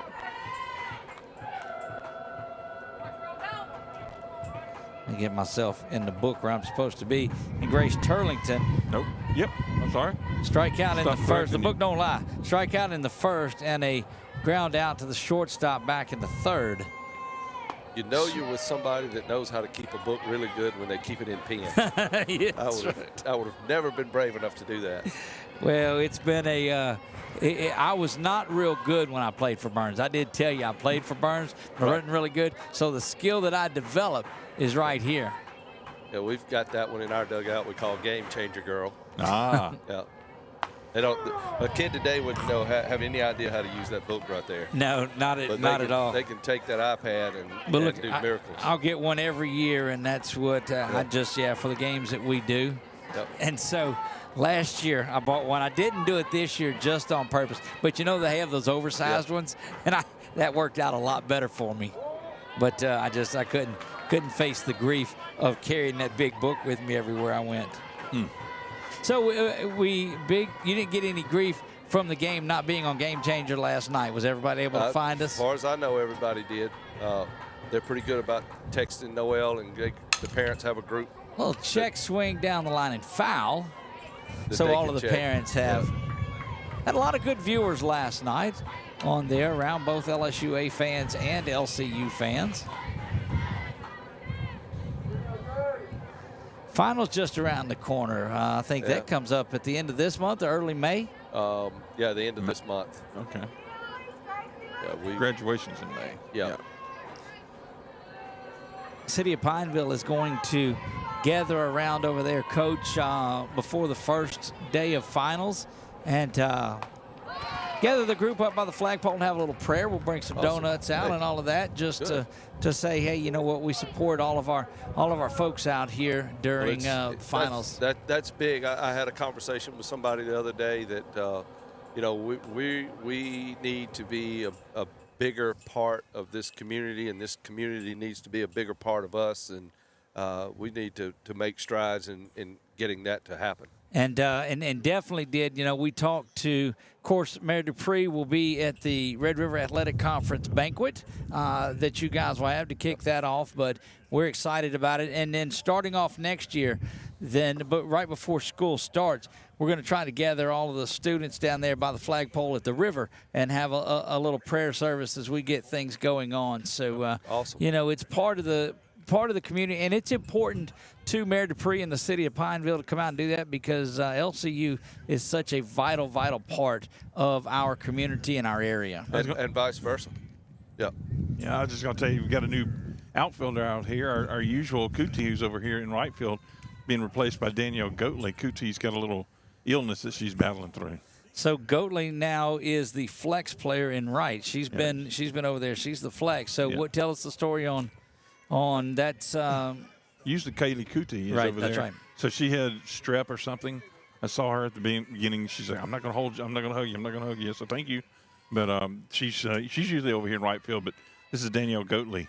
That's a freshman over here with us. Awesome. We go top of the fifth here. No runs yet. It's been 8 in a row retired by Lambert. And Neely Estav, the only player with a base hit today. Lambert had retired the first 4 she faced before that base hit to left field. And then it's been 8 straight since. Christina's done a good job in this game, in my opinion, of keeping hitters off balance with mixing her speeds and that like kind that. of thing. Yep. She'd come back with something soft here in a minute and keep them guessing a little bit. We've often talked through the years that there are players that pitch and there are pitchers. And there's a big difference in that. And Christina Lambert is pitching today. She's not just in the circle. Yeah, we call them throwers and pitchers. That's exactly right. That's exactly right. Umpire was getting out of the way back there. Because that was when it was thrown. Yeah. Indeed. Did we hear him go, woohoo, there on our microphone? No, I did not hear that one. Didn't hear that one. Good-looking pitch in there as a strike and evens the count up at 2 balls and 2 strikes. So, getting back to that, it is vital that those two entities are together right there between the Expressway and Main Street in Pineville is the campus of Louisiana Christian University that runs the count full to Estav. And so we look forward to being out there a lot more at some of the things that you guys do. Well, we appreciate that and look forward to having you there. Lambert, full count offering, swung on and missed. That's 9 in a row retired by Lambert. And Annalise Simpson, who was a strikeout victim back in the second, will come up for her second at bat. 4 strikeouts since the base hit, 5 total for Lambert in this one. Still waving at us. There she goes. See, every pitch, I'm not Chuck, she waving does it. again. No, I'm not doing it again. You got me, Chuck. I bit that hook once. That's right. Yeah, you learned quick, Coach, to just go on. Chuck's got me a number of times, and very few. You're being generous, but very few. Well, we try to monitor a lot of it, and it's helped me slow down a lot in life too, and not just jump to a response because of the Chuck factor. I can see that. Hence his pool activity. That one in there, good looking strike on the inside. She's locating really well in and out now. She's mixed that. Even when she doesn't throw it for a strike, that off-speed pitch messes the timing up. She truly is pitching right now. As the batter, you go up there and you're trying to think, because it gets up there quick. You're trying to say, okay, what's she going to throw here? You don't know. Yep, it's a split-second decision. You know, most people will tell you that from 43 feet, 60 miles an hour is equating to about a 95-mile-an-hour baseball pitch, if that gives you an idea, and you know how hard it is to hit a 95-mile-an-hour pitch, and then when they change the speed, your timing's all messed up. So. Yeah, there's no doubt about that at all. And then you're looking location. All right, I'm looking in at a fastball. And the difference between you looking in on a fastball and that fastball being out, well, that split second is gone. Yep. You take our kid Maya Broussard that pitched last night. Maya throws probably 57, 58 miles per hour, which is not extremely fast in this game. But she throws a 42-mile-an-hour changeup and can spot it where she wants it, and that makes 58 look like it's just smoking when it comes in there. And makes it's really not. Big difference. Yep. So that play, you see Lambert come out of the circle and field her position. Talk to me about pitchers that are able to do that. Well, we hit them hundreds of balls, and it's part of that singing you hear in the dugout when one of them makes a play. It's PFP. They got a chant for it. Pitcher fielding practice. That's great. Now we're learning the game inside the game a little bit more, Chuck. Yes, indeed. Good looking pitch again, and boy, this is CC Bookman. Bookman was a strikeout victim as well. Got a pre-ump in the back there somewhere that's going to call just about every one of them a strike, it sounds like. I call those influencers. Look, we spoke about that last night because we could hear a little bit. And those bang plays over at first base. Half the folks are going to boo, half the folks are going to cheer, and the next play it goes the other way. Those folks that were booing, well, they're cheering. Yeah. And Isabel's play over there at first, I thought for sure last night she was safe. I had no doubt in my mind. I went back and looked at your film, and it was very close, but she wasn't as safe as I thought she was. Right, that one in there for the strike. Dave probably made a good call there. So our video review that we offered to the umpires that were out there, we told us if you'll just look up here, we'll do this or this, and we'll tell you what it is. This is confirmed, and this is overturned. And they didn't look up. No, they didn't look up to us on that. Hadn't had a call yet for it. Oh, good looking off-speed pitch. That is pretty. And he's getting his dance on in the back. Cut him on film there. Yeah, I think he realizes that 446 Sports is in the house tonight. You just about can't hit that pitch. No, not at all. If she spots it like that after throwing one, 60, that's just about impossible. 6 strikeouts on the afternoon for Lambert, and she is looking good. Due up for the Lady Indians when we come back in the bottom of the 5th. It is Hanley, it is Taylor, and it is Megan Brown when we come back. Hi, I'm Kimberly Harrell, Certified Residential Appraiser. I am currently a leading provider of appraisal services for mortgage lending, employee relocation, estate planning, and community property settlements. My experience in real estate over the past 13 years and currently serving as president of the Greater Central Louisiana Realtors Association has given me a clear understanding of the real estate world and the ever-changing market we live in today. For any of your valuation needs, give me, Kimberly Harrell, a call.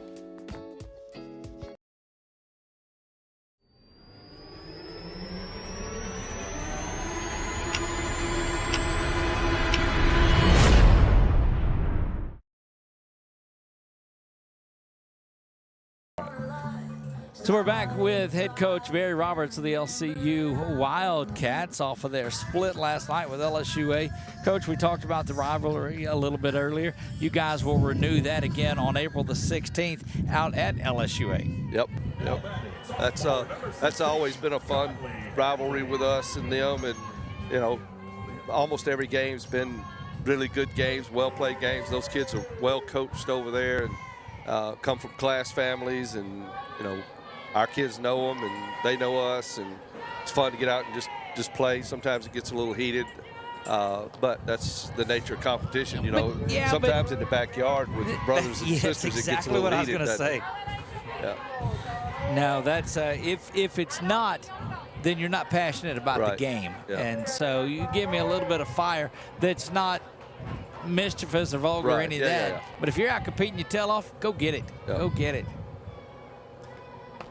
That one misses down low, evens the count of the ball and a strike. So your JV or your younger players will go to work tomorrow down at LSUE, and then the weekend comes into play. You got a doubleheader Saturday, and that's all. Is that right? Well, we got Arkansas State University is in the process of starting softball, so they're basically playing what they call club softball. They're bringing a team in Sunday that our younger kids will play against. I think Arkansas State, you know, they're in the Sun Belt. That's right. So they're just now starting softball? Yeah, they don't have a softball program, but they played club last year and a playing club this year, and they'll probably start giving some scholarships and getting that program off the ground. But we'll play them on Sunday afternoon. That's good. That'll be neat. Yep. And then the 2 games Saturday. Saturday is conference games against the University of Southwest from Hobbs, Mexico. Well, that's a trip out there for sure. We've seen some of those as we've covered the Red River Athletic Conference basketball. You think the wind blows last night? You hadn't seen anything. Hobbs, New Mexico does it. Yeah. Swung on and missed. That one ball is dropped, and now hustling down. Going to have a chance and safe at first. Good piece of hustling by Conley Hanley, and anybody that knows the way she runs knew she was going to get down there. So that's going to be a K, a drop third strike, and getting to first. I don't know that I'd be able to watch a game without a book in my hand and writing it down. Look, and I've viewed this line for, gosh, the 30 years that I've been calling probably, if you're scoring at home. I don't know that anybody is anymore. Well, we do spray charts, and look at that. She's throw. out. Nice throw. Yeah, that was good work by the catcher, Annalise Simpson, that just fires that ball out of there. And again, it's not wasted time. She did that from her knees, gets a couple of those Ozzie Smith bounces, and in there for the out. The bounces, that's another thing that people that don't understand or work turf. That ball is better bounced than it is thrown in there on a line. Ozzie Smith made a career out of doing that from shortstop. We actually teach that, especially with our outfielders throwing balls in, is to give us a good long hop, and we'll make that play at the bases. And she did a very good job with that. It hopped about halfway between the circle and second base. It came in there just like it needed to be. And look, that's the one true bounce, too, that you're going to get out of it, because if it's dirt, you don't know what you're going to get. It's not going to happen on dirt. That's right.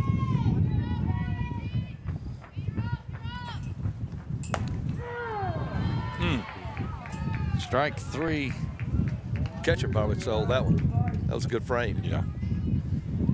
So Taylor down on strikes. That's the first time that she's been retired. Now batting, sophomore number 1, Megan And Brown. Megan Brown will stand in there ready to go.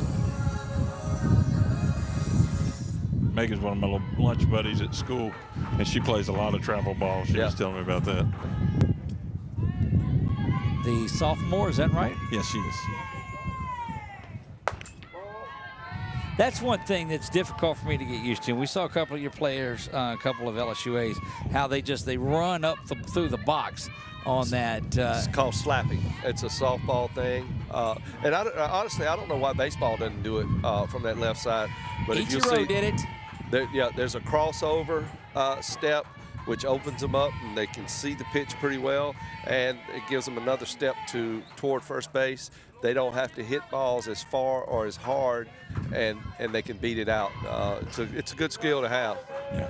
I guess the thing that makes it look, when they go and they get that slap on, then it looks okay. But it's when they run from the back of the box to the front of it and don't swing. Yep. It looks like they're just running up the box. Well, and that's one of the teaching points with slappers is to stay on that line. Basically, what they're doing is running that plane inside that's there, batter's box line, and they stay on that line on through where they follow through with that run coming toward the pitcher there. I got to think if you bang one into the ground from that left side, then you're going to be down there pretty quickly. Then you see that third baseman creep in as well.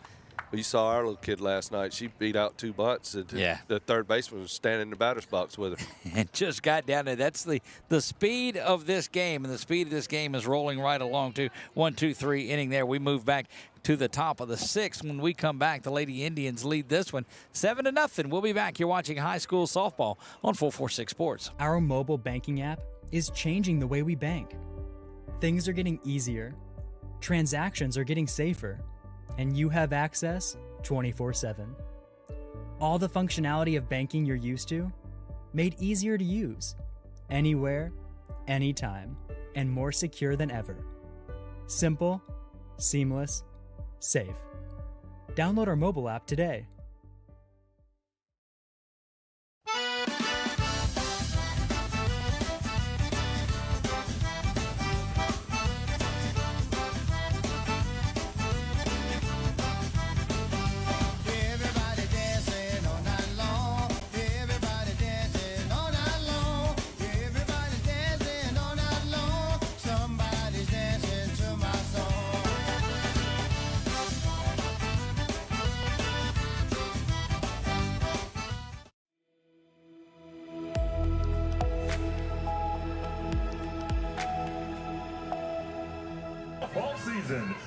And we're back, getting ready for the top of the 6th here from Tioga Ward 10 Complex.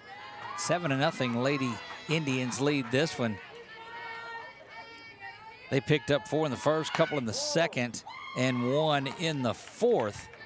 Doing good work again in the circle is Lambert, coach, and we've seen her just pitch the ball so well. Yep, she's doing a really good job. Her pitch caller over there is working with her really well, and they've kept these hitters off balance.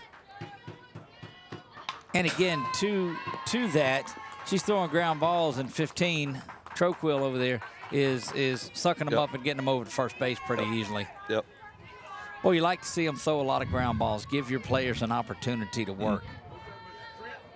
We use that term out there, and I had to teach it to Chuck there. I said, look, I need one to go out there and have them throw a ground ball right here. He said, what do you mean throw a ground ball? I said, hold on.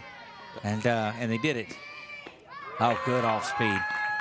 You can throw them the ground ball, throw them the double play, and throw them the chair. That's right. He always says talking about throwing a chip in the chair.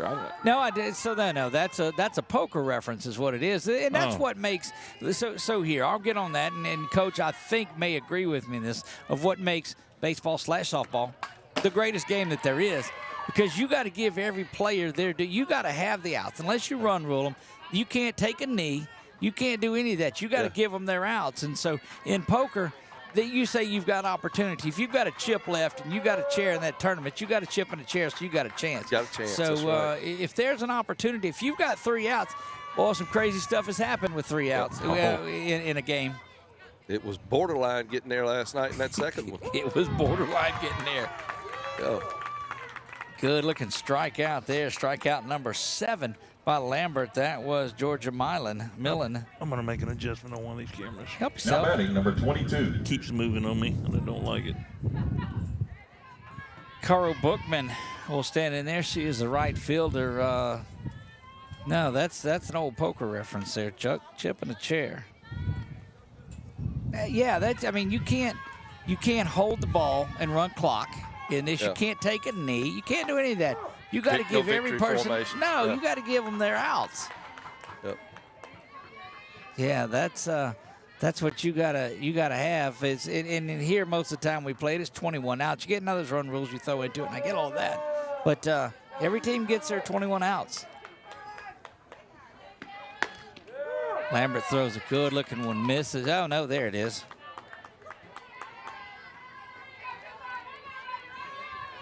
I don't confuse Chuck, Coach, as many of my cliches as I used to. He's caught on to a lot of them. But baseball, softball, a game of cliches, too. Yes, there's been some good ones over the years. Told him my all-time favorite movie that came to baseball, does it come to quotes, is Bull Durham, because it's got probably more quotes in that movie than there are. We did a game, what was it, 3 or 4 years ago, Chuck?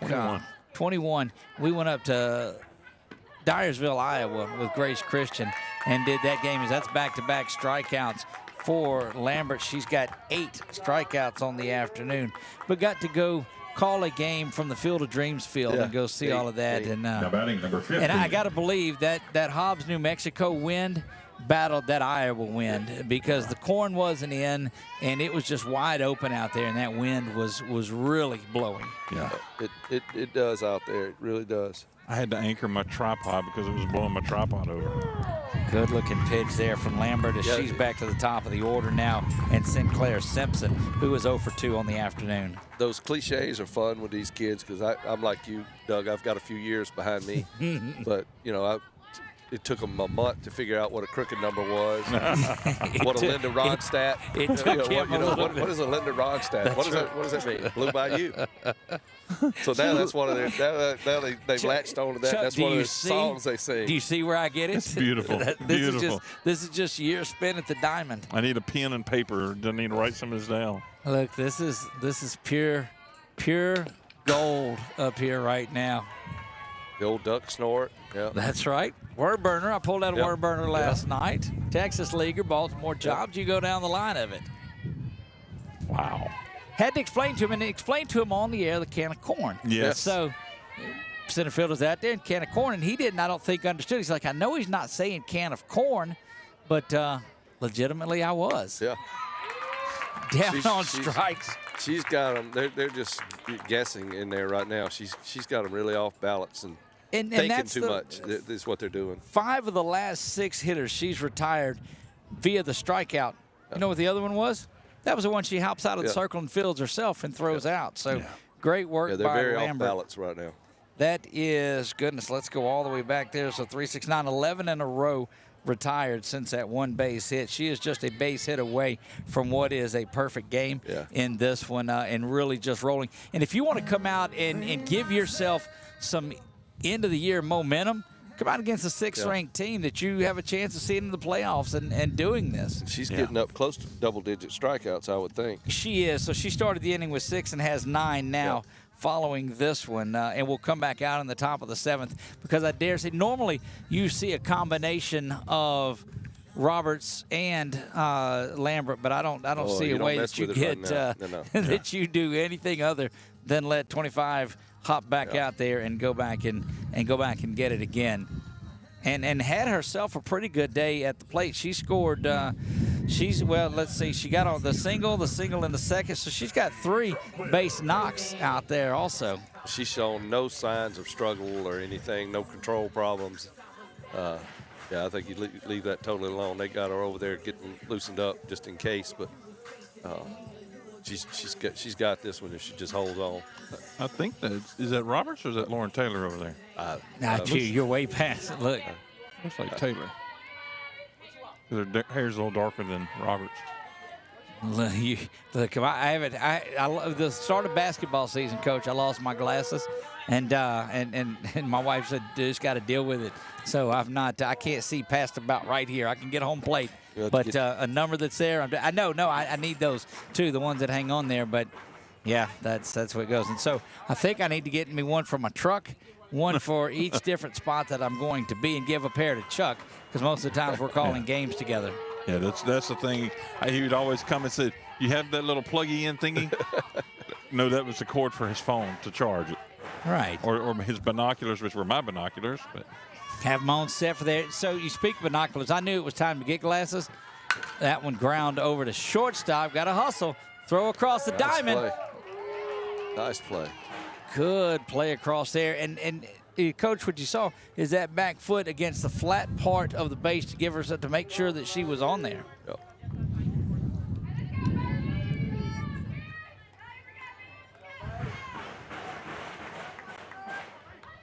Now batting, sophomore number 11, Maybe Roberts over there. Bailey Middleton. Bailey Middleton has scored a couple of runs. She's got a triple and a single, was a strikeout victim back in the 4th. So looking to get back on track here, and watches that off-speed pitch right down the middle. There. Yep. When you see those knees buckle like that on the batter, you know they've been fooled by that pitch. Was thinking fastball and just like, uh-oh. Yep. And that's when you got to learn to just say, okay, you beat me on this one, and don't try to check swing it, because oftentimes you'll see one and ground out to the first baseman or whatever it is, but let it go. Yeah, that is Lauren Taylor over there warming up. That's zoomed in. Troquill Middleton and Rowland due up here. Troquill, of course, was the first out of the inning. First time that she's been held off the bases. That one turned on pretty well. Oh, nice Woodard play over there, unable to Coach. get that one, but they're backing him up. A little spry. Coach Ken over there. Yeah, he got off that bucket good. Look, that's teamwork. Teamwork right there. Coach, do you get most of your assistant coaches stay out of the program? Are they there finishing up their careers, or what is it with your staff that you have? Talk to me about them a little bit. Maddie Stein is our associate head coach. Maddie was a great player She was there. phenomenal. She was. All-American type player, and she stayed around the program and helps out there. She's a school teacher, so she just comes over in the afternoons and practice, and she takes off when we have to travel and that kind of thing. Very heavily involved in our recruiting and our camps, and she's our pitching person. Then we have a graduate assistant, which is Kayla Doche, that played 4 years there for us, and she's finishing up her degree. Is that her sister that catches? Yep, Gotta that's her be. sister Okay. that catches. She's finishing up her master's degree right now in social work, and is about to move on to her career. How And then proud does that make you when you see it's folks awesome. that finish out of there and you say, we're working on that Masters. There's Zoe that smokes that one. She's off and going to second base. Had one at the game last night that has just graduated from the Secret Service Academy. They give them a couple of weeks after that, come home, spend time with their family before they send them to their duty station. And Desiree Squires has done that. She called me just about every day from the academy. I got pepper sprayed today, and I had to go in the gas today, and I shot with my sidearm, shot perfect today. Wow. And, so she's doing some big things and fun things. But yes, it's very rewarding. I've got several of my former players that are coaching at the collegiate and high school level now. That's got to make you proud. Yep. Oh, it absolutely does. That's why you're here. You're not here. I tell families when they come in on visits, you're not going to leave here a softball player. You're going to leave here a doctor or a lawyer or a nurse or a preacher or whatever it is you choose your career to be. Another big RBI for Lambert. That's going to send Rowland around, and Lambert stops there at first base, just continues to mount up the RBI on this day, and I can't say enough about it. Coach, you talk about that. That is just, there's more to life than between the white lines. There really is. Yep, absolutely. The I guess the percentage of players that come out of high school into college and play is small. But those that do About anything 2%. with this game after college is way smaller than that smaller percentage there. Yep. Yeah, that's so good to see the way that they survive in the program. But our other assistant is a volunteer assistant, is Paige Hightower. Paige was my graduate assistant last year, and we got her a job out in Kansas at a junior college that ended up folding up the program for this year. So she came back to us as a volunteer assistant, and now we've got her another job out in Washington for next year, so she'll be leaving us. But and who is that? Paige Hightower. Okay, that's right. Yep. So the Doches, where did they come from? You got those two sisters. Yeah, they live in Jarrow. That still doesn't help me. Okay, Yeah. I got you. You know where False River is? False River. Yes, as a matter of fact. They went to False River That Academy. hits the runner, so she's out. Yeah. Yeah, that's Jordan is the all-time home run leader there. She Okay. has the record for most home runs there.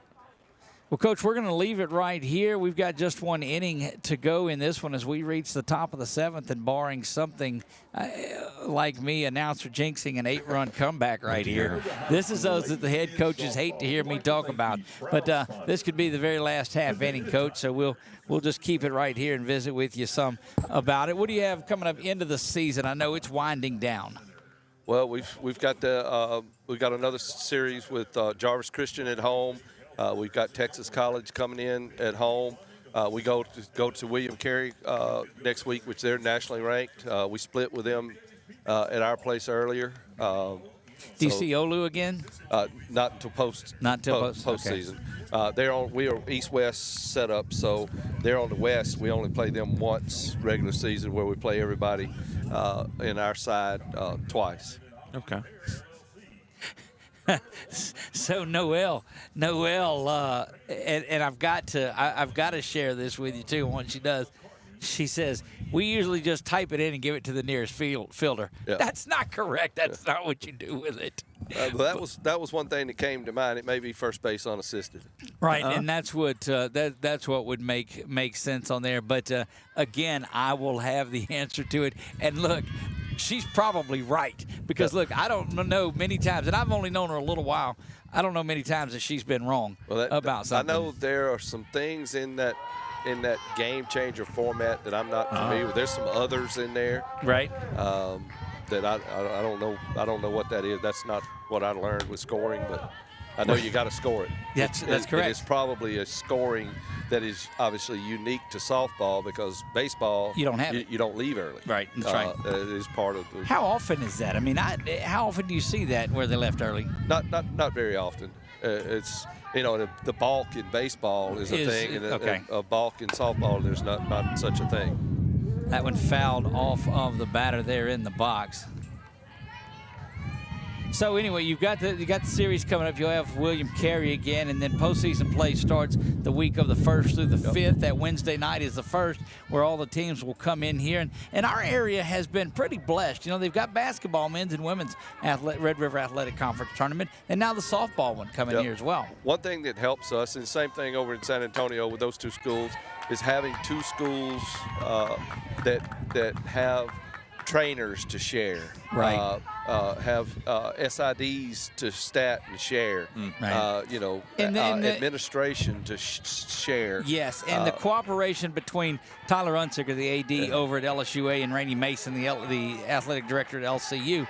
It says volumes. Yep. They work well together. That's a nasty little off-speed pitch for strikeout number 10 for Lambert. They work very well together, and we've always had a good relationship with them, and we want to foster that and keep that, and I think they do as well. Now, when the clock's running and when between the lines, that's different. Nobody wants to foster anything while the clock's running on there. Yep. Well, out of the Red River Athletic Conference, so you look at Olu that is leading the way, and nationwide they're doing that as well. Over in baseball, LSU Shreveport is, I think, number 2 out there. So this Red River Athletic Conference is pretty solid. Yep. We were talking this morning. We had a conference meeting with our conference coaches today, and if postseason NAIA postseason were today, there's an outside shot that the Red River would have 4 teams. Really? In it.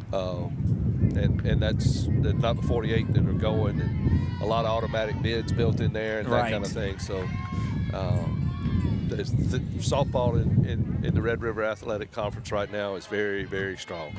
That's so good. And there are a lot of great teams that you see in there that don't play the basketball. We see some different teams, the Houston Tillotsons and those guys. But Texas College is one of those in softball that's been a doormat. That one's lifted out to Roland at second base. She's going to get that one. And I've got to find something that's not a K in here to write down. So we're going to do that to a fly 4th, second out. But Texas College beat Grambling. Wow. Here a little while ago, and they're taking one game of those doubleheaders almost every time. Goodness gracious. And we saw them do great in men's basketball this year too. Yep. 2 down in this one. Top of the 7th, we play 8-0. That one misses inside, and Lambert on the afternoon has, what did we say? She's got 10 strikeouts. Yep. That's her 10th. Double-digit strikeouts. Has reached base all 4 times. I dare you to find somebody more worthy of a player of the game than 25, Christina, and waves at us every time. So there's that. Chuck, you're a knucklehead. Thank you. Thank you. This is Avery Parks. She ground out to second base and then was an out back in the 4th. Lone base hit in this game today has been Neely Estov. She got that back in the 2nd, and it's been lights out the rest of the way by Christina Lambert. Zoe Rowland's had a great game on defense and offensively for him. Obviously, she's not pitching, but she's done a really good, solid job on defense. And, Rowland had 2 doubles and a triple today, so you're right. That's difficult, and if Lambert's not doing the work that Lambert's doing in there. Troquel's had a decent day herself. She sure has. They got her out one time, I think. Yeah. And that was just her most recent at bat. She walked a couple of times, had a single or had a double, and has scored 3 runs in this game. Doing exactly what a leadoff hitter's supposed to do. Get on base. Yep, setting the table. Boy, Chuck, we're pulling out all of these things for you today. We have a drill at practice. We put our batters in full batter increments, and their job is get them on, get them over, get them in. Ground ball to third. Looks like it's going to wrap things up, and it does. Lambert pitches a complete game shutout, 8-0. She's got 10 strikeouts in the game, and that'll wrap it up. Coach Barry Roberts was our guest today as the head coach of the Louisiana Christian University Wildcats. Split a doubleheader with LSUA last night and looks to continue their hot ways this weekend. Coach, back of the truck's always open for you. Anytime you're out here, I we appreciate welcome it. This was a first for me, and I enjoyed it. It's a fun way to watch a game. This is called Perks Beyond the Wall is what this is. Yeah, I appreciate the opportunity, and it's fun to get out and watch some high school softball and support these players. And they go to work every day. They go to work every single day. A lot of people don't realize what goes into this for them. So it's good to see them get out and get their rewards. Normally, the only time you watch a game from beyond the outfield wall is if you've been run. Right. Yeah, so, I have seen them from out here. You've seen them from out here. I didn't have the headset. Just not the headset. Well, Coach, we appreciate you very much. Thank you so much. Thank you. Appreciate Look forward to getting back out there with you again. Thank you. Head coach of the LCU Wildcats, Barry Roberts, joins us here, and he's off to recruit a little bit more and still going to work on him on that Germany trip, Chuck. I've got to find a way to get over there and cover it with him on that. But it's got to be Lambert that's our player of the game in this one. There are a lot of players that did this, but 10 strikeouts, reached base, what did I say, 3 times in this one? Yeah. 1, 2, 3. No, she was all 4 times her position was on base, and then they were out on there. But, we'll get there as they do the alma mater. We'll get the opportunity to talk to head coach Brad Woodard. We'll talk to Coach Woodard out here tonight. And we'll talk to, he said he already looked. He saw it on his watch. And I think I don't know if he wants you to steal third base or what maybe out so. of this. But, maybe so. He wasn't on camera. Had it on the alma mater over here. It's always good being able to visit with guys that are about 20 times at least smarter than I am, Chuck, and we did that with Coach Barry Roberts today. It's like sitting visiting with Julie Wilkerson. There is so much knowledge that is around this place. Absolutely, there is. I'm going to kill that mic in the background. Okay. And pack up a couple of things that I can. Yep, we'll visit with head coach Brad Woodard in this game. We'll talk to him about that special moment before the game, and then we'll talk to Christina Lambert, who is our player of the game. Reached base all 4 times in this one, and it's hard to pick one, but I think the thing that separated, because, again, Troquel had such a great game over there at shortstop, made every single play that she needed to, but just the one hit allowed in this one. Yeah. And then, strikes out 10 on the afternoon. Does Christina Lambert. So great work by Lambert, and you hear that so often. We talk about that so much. Great work by Lambert, great work by Lambert. But Tioga will get this. Chuck, did you know their record, what they moved to, or you know? 17-6, if I remember correctly. Something like that. And ranked 4th, and they'll knock off the number 6 team in here in fine fashion. And more than just a win and more than power appointments, this was a statement game. Yeah, they got a lot of big games coming up. So this weekend they have the Buckeye tournament this weekend. I know he's playing Logan Sport. He's playing Fooey. He told me the games Did you were say playing. Fooey? I did. You know, like Hong Kong? I know exactly what you said. But, yeah, he's got them. And the next week he has Winfield and Neville yet again for Monday and Tuesday games. Well, we're getting set to visit with our guest in the Indian wrap-up show, and it is Christina Lambert. And Christina, that smile is there, and I think it's as big a smile as what we had. What a game! Congratulations. Thank you. Look, what was more fun? Out there in the circle doing what you did, or they didn't keep you off base at all either. All 4 times you were on base. Yeah, I think I don't know. That's a hard question, actually. Maybe being pitching, just because I get to meet with my team after every out and everything, So Okay, so in some full transparency for you now too, when you turn around and you're showing the number of outs that you have, I thought, and Chuck is waving back. It's like, Chuck, is she waving at you? And he says, yeah, she's been doing that every time she turns around. I said, well, we're going to wave at her next time. The next time he lets me know, he says, no, she's showing the number of outs. I was like, I thought she was waving at us the whole time. Yeah, I noticed a couple games ago they were waving at me, so now y'all can take it as I'm waving at y'all, too. Yes. You can take it as that, too. There we'll have it. Okay, so it looked like you got stronger. I mean, you started out with a strikeout in the first inning, all that, and you give up the base hit to the 5-hole hitter back in the second, and all you do is throw 9 strikeouts after that and don't allow a base runner again. Tell me about being able to throw that kind of game against the number 6 team in Division I with you guys. I mean, I really just try to take it pitch by pitch, trying to think before every pitch and make sure I'm having all my mechanics right and just have everything in my head before I step on the mound. So it doesn't hurt having that middle infield behind you between Roland and Troquill there, fielding everything that wasn't a strikeout they were getting. What is it like playing knowing that defense is behind you? I mean, it's great. I mean, even if I walk somebody, hit somebody gets a hit and gets on first base, I'm pretty confident, like, if it goes to one of them, even if it goes anywhere in the infield, we're going to get a double play. Look, indeed, over at third base as well, too. Bailey was doing work. Everybody was making the plays. And this is the type of performance that you need. As you get later in the year, you played a complete game today from top to bottom. Thank you. Yeah, you guys did that. So, Christina Lambert, our Quibidos Player of the Game, congratulations for that. Thank and you. look, it was difficult. We had 3 different people up here and talked about the different games. Abby reaches base all 3 times. Zoe had a wonderful game on there, separated at the 10 strikeouts and the shutout victory. So, congratulations, Christina Lambert, our Quibidos Player of the Game. Thank you. There you go. Just a great one to talk to. We'll get Coach Brad Woodard that comes in and visits with us now. And Coach, it's kind of a broken record between some of them, but Christina Lambert, our player of the game. That's no secret. I mean, she's so awesome. She did great, but you realize she just threw 3 games in 3 days in a row. She went 7 innings against Buckeye. We lost 2-1, but she threw well enough to win that ball game. Hats off to Buckeye. They got a timely hit and scored the 2 runs. Yesterday she went 8 innings against Gina.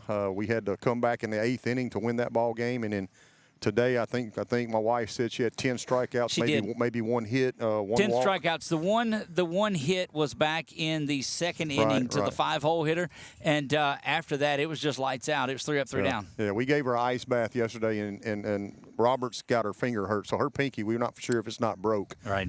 So that's on her throwing hand, but it seems to be a little better now. So we're hoping it's just maybe jams, and she's going to be able to throw some this weekend. But she did it in the Buckeye game, and hats off to her. She hadn't come out. She's out there battling and stuff, and but yeah, Christina, wow. Well, not only that, she goes 4 for 4 from the dish too. Absolutely, yeah. She's seeing the ball, and she's I'm gonna tell you, she struggled a little bit when she first got out of basketball, but I mean, she has really turned it on. And I mean, I don't know if I've seen performances like she's thrown the last 3 days that she's thrown against the 3 teams that she's had to face and stuff. This bunch can play. Absolutely can. And they're ranked number 6, somewhere in that neighborhood or whatever, close to being 5, and they have one of the better pitchers in the state. We jumped on her early, thank goodness, and stuff. But as the game got on, you can see why they've won a lot of ball games. She has a great changeup, and she moves it pretty well. And our kids bought into it. What we talked about, things that we needed to do to try to hit it early and stuff, and I think we did that early. And we kind of continued through the game. We got some runs kind of later on in the inning and stuff like that. But, yeah, Christina, wow. I mean, that was a performance today. One of the questions that we asked her is, what is the confidence of knowing that you've got that infield as solid as they are, how easy that makes it to get in the circle and throw, knowing that you don't have to strike everybody out. They're going to come, but balls to Troquill and Middleton and Roll. I mean, they're sucked up and they're over to first. Right. And it's I know she loves it. I love it. This is probably the best defense that I've had at Tioga, and we've had some good ones since I've been here. But I mean, our two middle infielders, we've turned more double plays, and I've been doing this 25 years, and I think we're averaging 10, 11, 12 double plays in softball. That's almost unheard of. Yeah. You know, so that's kind of what we've averaged since these two guys have been here. They've been freshmen and they're seniors now. They do a great job. And I mean, Beta Middleton at third base, she's very solid. You know, Lauren Taylor at first base is solid, but our three outfielders can go get it too. They didn't have to today. That was the thing. They didn't have the opportunity to go do it. And you know, and our starting right fielder, Katie Kuti, has a virus. She's getting over a virus that she had, and she's been out the last two ball games. Right. You know, we put a freshman out there, and she did a great job. And like I said, nothing really was hit out there. But like I said, our infield's solid. When they play like they're capable of playing, but you know, those guys come to work every day. Yeah, they work, and people don't know this, but at 10 o'clock this morning, I hit about 200 balls apiece to my shortstop and my second baseman. They wanted to come here early. Well, and stuff. So they got 200 apiece today, and you know, that's why they're good. That's why they not only practice hard, but they bring it out to the game and they get extra. Well, you guys are certainly playing at a level that you need to as the season winds down. Softball aside, take me through that special moment pregame that you had set up, too. Did they know that you're the one that set that up? Absolutely not. If they go back and watch this, you're in a bind. Let me just tell you that. But take us through that. I told them. I told everybody as it kind of got started, said my wife's just to be mad when I told Mr. Richardson what we're going to do. But I thought it was a neat deal. Those guys played together in college and stuff, and we're like a family. We don't call her Coach Henley. We call her AO, Amanda Ortego. That was AO to us. So she is family. You know, her mom came today and got to watch, and I got to hug on her mom a little bit. And I told her, I said, get your camera out because I'm fixing to do something they're both not going to be happy with. But I'm going to make sure that we celebrate because they're giving back to the kids. And that's right. You know, they had a phenomenal career. Aaron, one of the best hitters I've ever seen, and I tell her that's not just because of my wife, but those records prove it. But Amanda was one of the best pitchers that I've ever seen. I mean, she played LSU, Southern Miss, I mean, all the top schools and stuff when they was at Northwestern, you know, when she beat those guys, or she held those guys down to low runs. Right. Very phenomenal. And you can tell how her pitcher throws that she can teach. She can teach the game. I'd love to get her up here, you know, but it's hard to get her out of that Baton Rouge area. She went to Denham Springs High School down there, so it's hard to get her out here, but I would love to have her up here. Coach Ken does a phenomenal job, and if I could have both of them up here, it would be awesome. But she does a great job, and we were able to pick the phone up and call and pick her brain. You know, she was over here before the game talking about hitting drills with us, things that we do and stuff, you know. And so she's special to us. She's family, you know, and I'm kind of happy we got to do it. You know, it's kind of to me, it's a neat thing to be able to do with those two guys and stuff like so. They both mean a lot to me. You know, and we were there together. I was a kind of a student coach at Northwestern during that time, and so they were family. And we spent a lot of hours on a bus and stuff, whatever. So to be able to do that here today, you know, and that's when she agreed to come here and play us, I said we're gonna do something. Well, I remember we talked about it back in basketball, and it was a great moment, a game inside the game, and we of course were able to go on a little bit early, and so we've got all of that. We've got the PA with a microphone back there, so you'll be able to go back and relive that with them. Coach, as always, thank you for opening up your park and your family and your team to us. We appreciate that greatly. Thank you guys, and Coach Perkins, we love you, pray for you, brother. Yeah, thank you, appreciate that. Thank you. Coach Brad Woodard joins us here victorious. His Lady Indians win this one 8-0, and they're rolling on towards the postseason in this one. Chuck, what a great game out here at Ward 10 today that it was. Lady Indians victorious. They win at 8-0. Your thoughts on it? Well, I will tell you this, Doug, regardless of what anybody else thinks, it's always a wonderful blessing to be a part of 446 Sports and to be out here calling the games. I appreciate you so very much for giving me the opportunity to join you in this venture. And this little ministry is really, to me, what I look at it as, because it's a good way to be able to connect families and friends back together that missed out on so much of their lives, but can actually do that. And it's not a braggadocious thing, but it's really, truly great to see and hear stories, how people have been able to reconnect and live some of these memories. That and is see that. That is indeed. That's why we do what we do, guys. That's going to wrap it up here from beautiful Ward 10. Still a lot of time left to go home and cut the grass or whatever I've got to do. I don't know, but I hear Mrs. 446 is calling and saying, "All right, the game's over. Get home."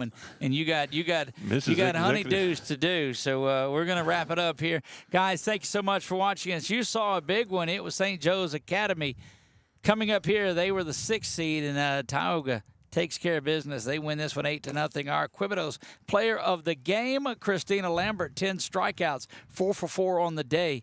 And my goodness, what a day it was. Guys, that'll wrap it up. For Chuck Perkins, I am Doug Gann. God bless you all, and good night.